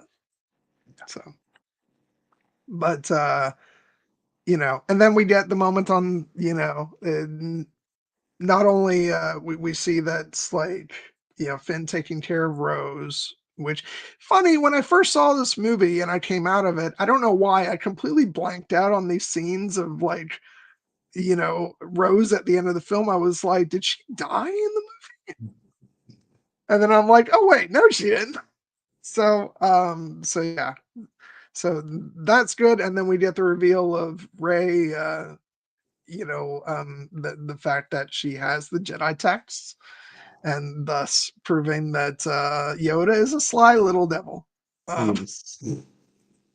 And then that final moment between Ray and Leia. and talking about Luke and peace and purpose, but also how do we build a rebellion from this? And then Leia saying, "We have everything we need." Oh, Yeah. and they do and they will and because the resistance takes a beating in this movie, and the fact that basically all its surviving members can fit onto the Falcon, which is not a huge ship at the end of the movie, is telling that they've got a long way to go. But this is a moment where hope really does spring eternal. That's why I really did enjoy reading. I think the book is called Resistance Reborn or Yeah, it is. Yeah. something. I really enjoyed reading that because I wanted to see them go through the process of trying to rebuild the rebellion, but before the next film, and I quite enjoyed that, and also like getting some moments between Ray and Leia um, in that book, and um, I still have yet to fully read the novelization of Rise of Skywalker. I got to get that done, if for no other reason than the expanded Leia material. So, It's a very good, expanded edition, and it also, features some of the scenes that, what, for instance, were not cut out of the movie, like the Eye of Webbish Bog sequence, which I was very happy to see. But yeah, as for this movie, it would have been a perfect note to end on. But I do really love the little grace note that the movie chooses to end on, going back to the kids on Canto yes, Bight. Spoon Boy. Yes, which there again, internet being internet is like, who's this kid? Is he going to be this a big part of the next movie? I actually do think, like, if they want to bring that actor back as one of like Rey's students in the new Jedi Order movie, I would not object to it. But it's like, no, he's here for thematic purposes, guys. Here's the thing. I don't love this. I don't hate it, but I don't love it either. Because this kid is not really a character. He's just sort of a stand-in. Um, you know, we don't. I think the only line he has in the movie is, Yeah. No, I mean um, he's meant to be us. I know. I know. Yeah. I get it. I get I just wish there was a little bit more to him, just so this moment at the end would hit a bit harder. Because it seems instead of it's ends up not really being about the kid, but about the message of the scene, and it. which is fine, but like I said, I don't hate it. It's just not my favorite part of the movie, and unfortunately, it means that the movie doesn't necessarily end on its strongest note for me. But I understand why it's there. So, like I said, don't hate it. Just you know, um, yeah, I don't know. Thematically, I understand what it's doing, and I see why it's important to Rian Johnson. I will say though, it does speak to one of my issues with the whole conversation about the quote unquote democratization of the Force, which is like, which I understand why like this is a big thing in the movies, but when you go into like other Star Wars storytelling, it's like, guys, we've met a whole bunch of Jedi who are not Yeah. Skywalkers or Kenobis or Palpatines.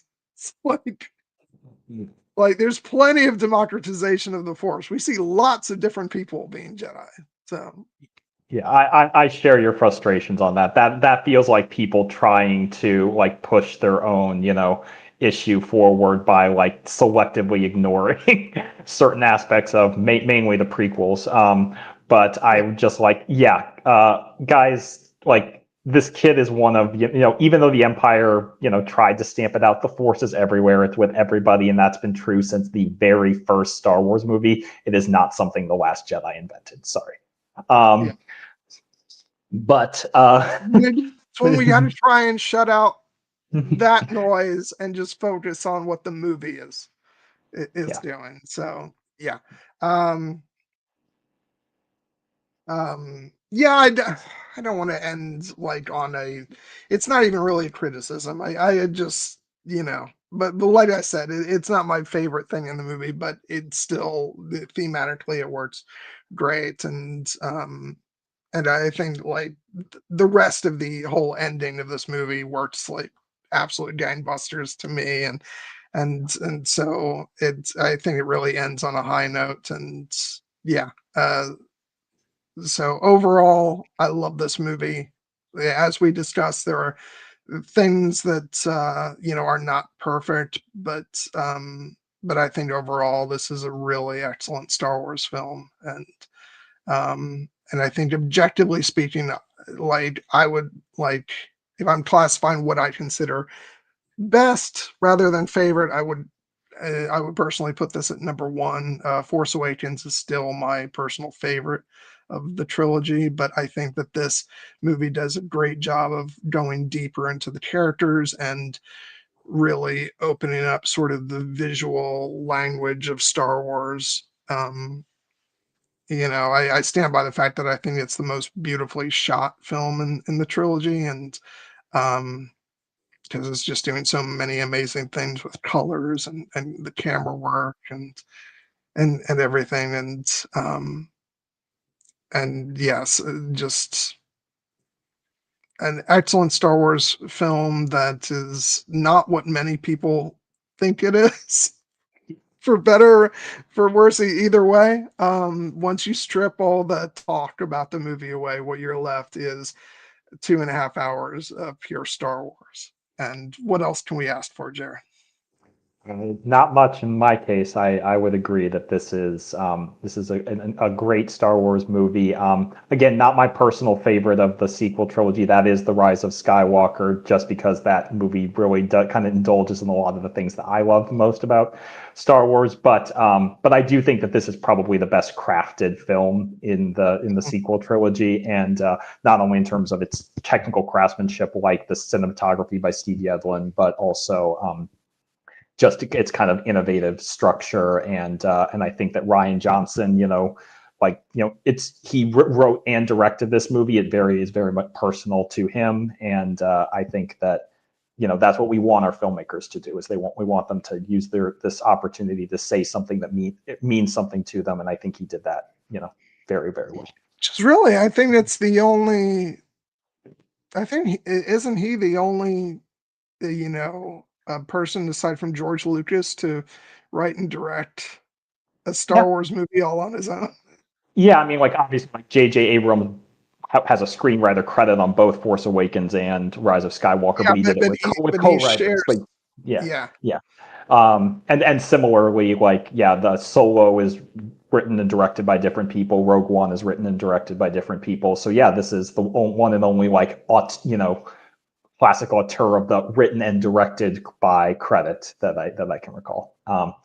So yeah, it's a damn good one, and like I said, it's not a perfect movie, but it has a lot of it is ultimately at its core a Star Wars movie, and I think that it reaffirms those themes in a very satisfying manner, and so I look forward to revisiting it much in years to come.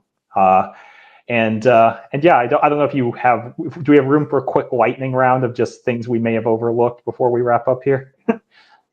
absolutely. As a matter of fact, I was going to go back over, just like one of the pictures that I didn't put up.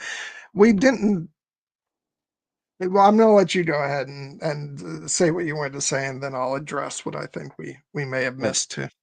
Okay. So there are a couple of characters I just want to touch on, but first I just want to touch on the comedy of this movie, like again being so strong, and in particular some of my favorite comedic beats are with the caretakers on the island and their exacerbation with Rey. In particular, the moment that never once has failed to make me laugh is the moment when Rey is training with the lightsaber and accident and then cuts the rock and it tumbles down the cliff and it knocks the wheelbarrow out of the caretaker's hands, and they just look up at her like. I'm glad you brought this up Oh. because I just wanted to say I love this whole scene, not just for the comedy, but just for the way it's shot and Yeah. like Ray's costume, the lightsaber, her training, with the rock, and Luke watching her from above with with his cowl over his head, and it's just I think it's a beautiful, wonderful scene, and then we get the comedy, Yeah, which is which great. which which is again is great because we love Ray so much. It's kind of amusing to see the caretakers are really kind of over her that she's gone. Um, Yeah. in terms of just beautiful filmmaking, we had touched on it earlier again in terms of the comedy, but the sequence of Luke's first lesson when after Ray reaches out with her feelings and he asks, "What do you see?" and she has the life, the island, life, death, and decay that feeds new life, warmth, cold, peace, violence, and between it all, balance and energy, a force. One of the most beautiful scenes in any Star Wars movie. I love that so much. And then when she And senses the darkness, just Mark Hamill's delivery of, balance, powerful light, powerful darkness. yes. No, and again, it's shot in a very interesting way that we using like time lapse photography and things we haven't really seen in Star Wars movies before. Yeah. So yeah, those are two great moments. In terms of characters, I'll just do three quick hitters.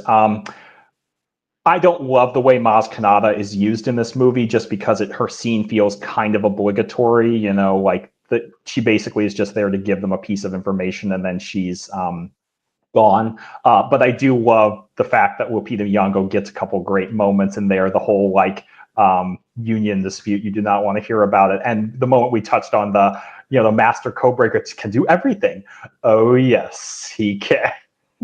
And all that implies, it's like get yours, Maz. You'll have more to do next time.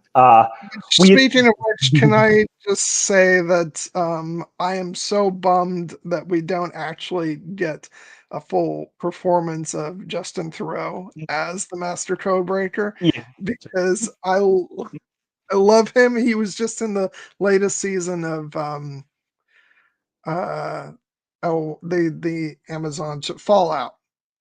He was in that. He was great in that.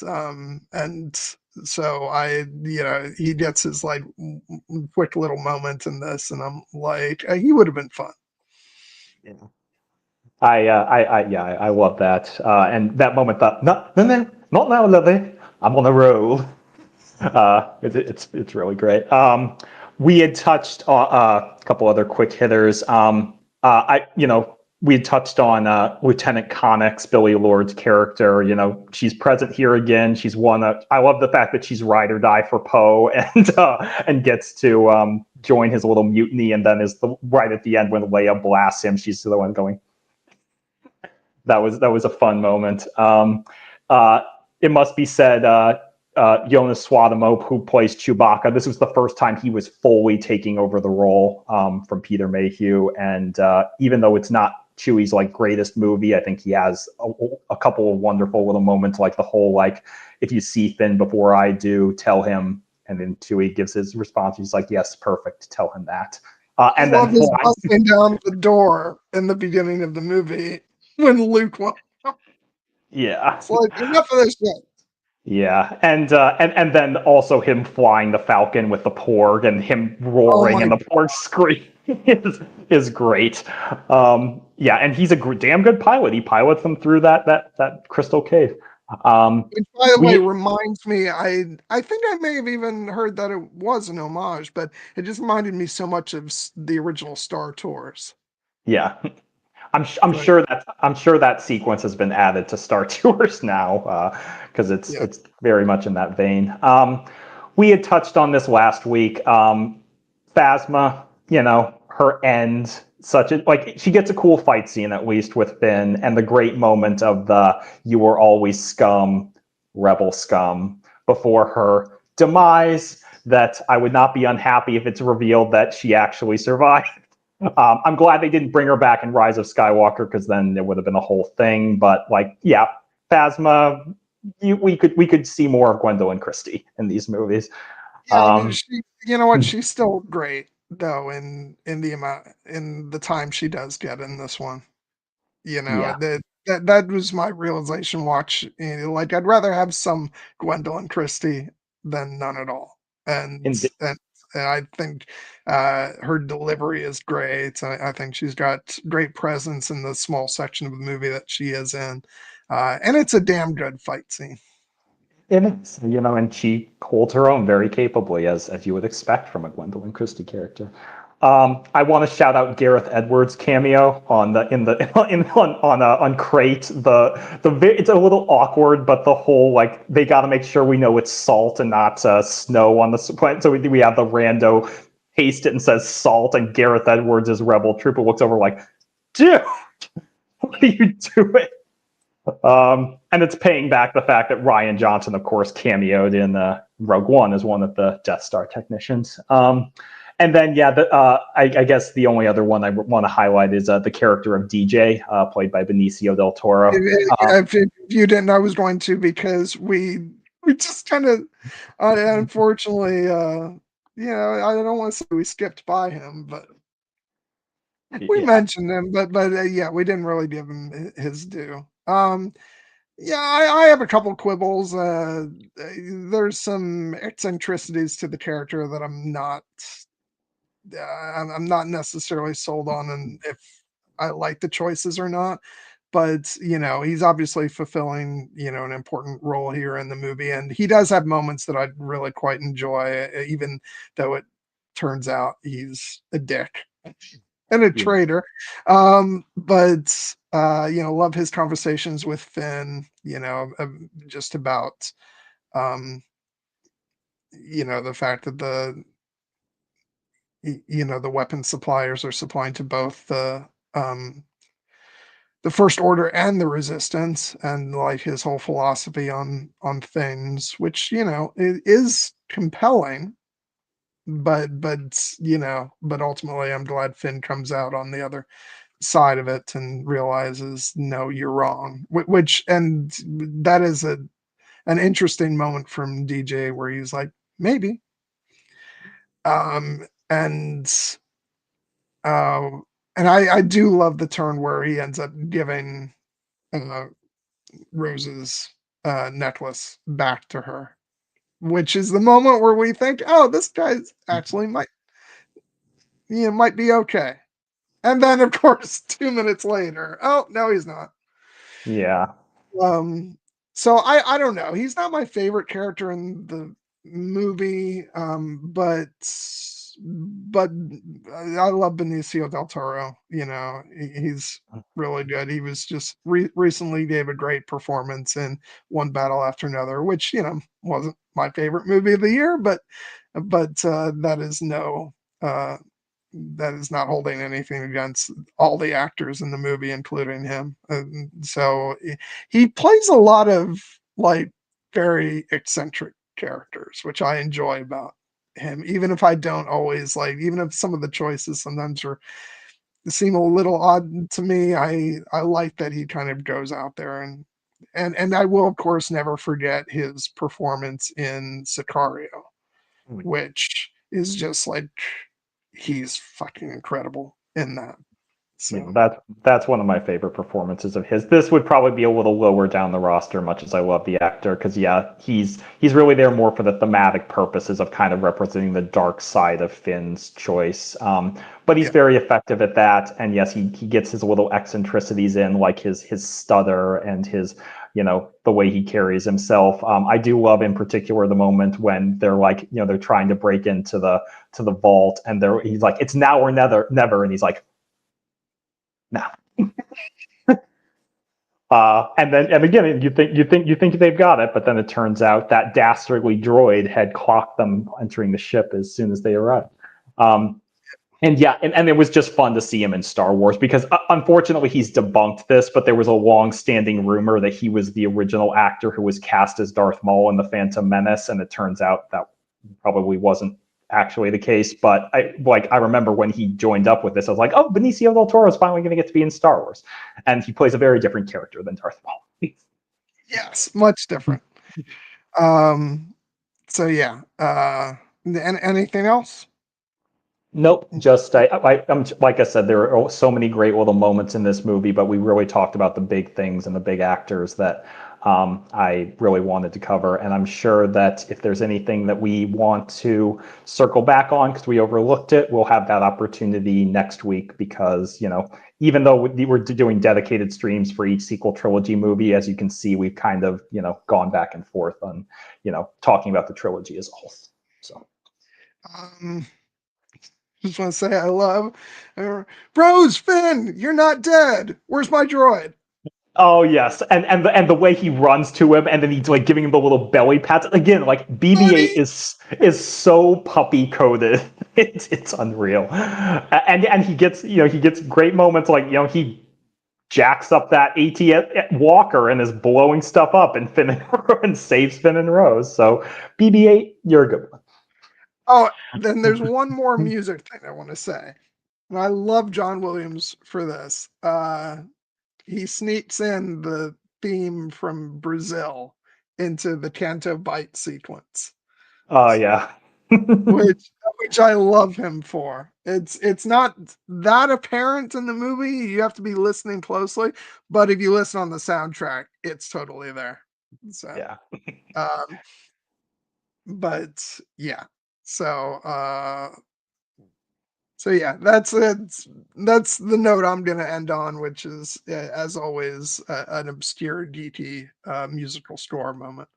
And Yeah. and, So, and and since you shouted out that sequence, I'll just say my note to end on is the fact that Mark Hamill actually plays two characters in this movie as he does in the next movie, because he also voices that drunk little alien who is putting points into BB-8, and it's like, of course, they had to get Mark Hamill some voice work in there. um,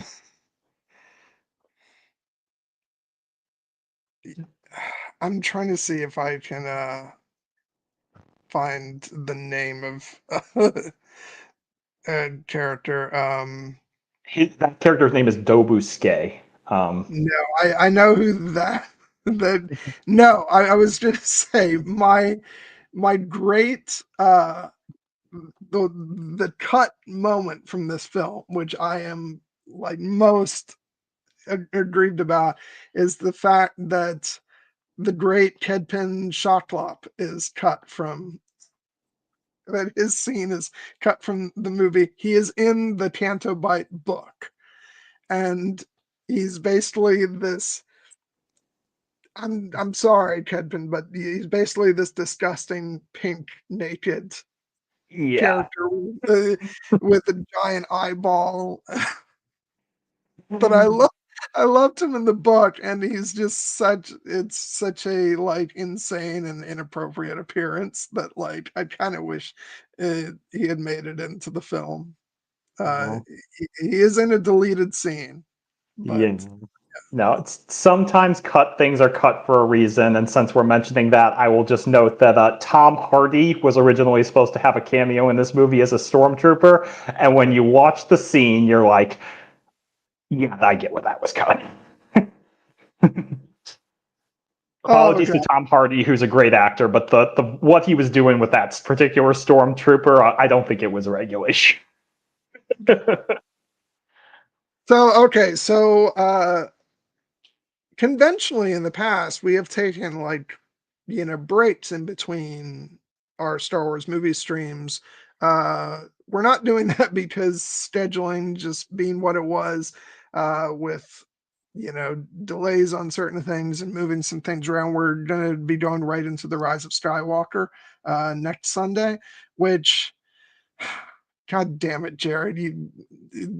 I've been maneuvered into talking about the Rise of Skywalker on my birthday week. God damn you. No, no, no. I mean, you're the one who sets the schedule, and like as you said, like if things had broken a bit differently, we might have spaced this out a little bit more. But like I was we're I was originally gonna do the first 8 episodes of Outlander on my birthday week, which would have been much more appropriate, but that's okay.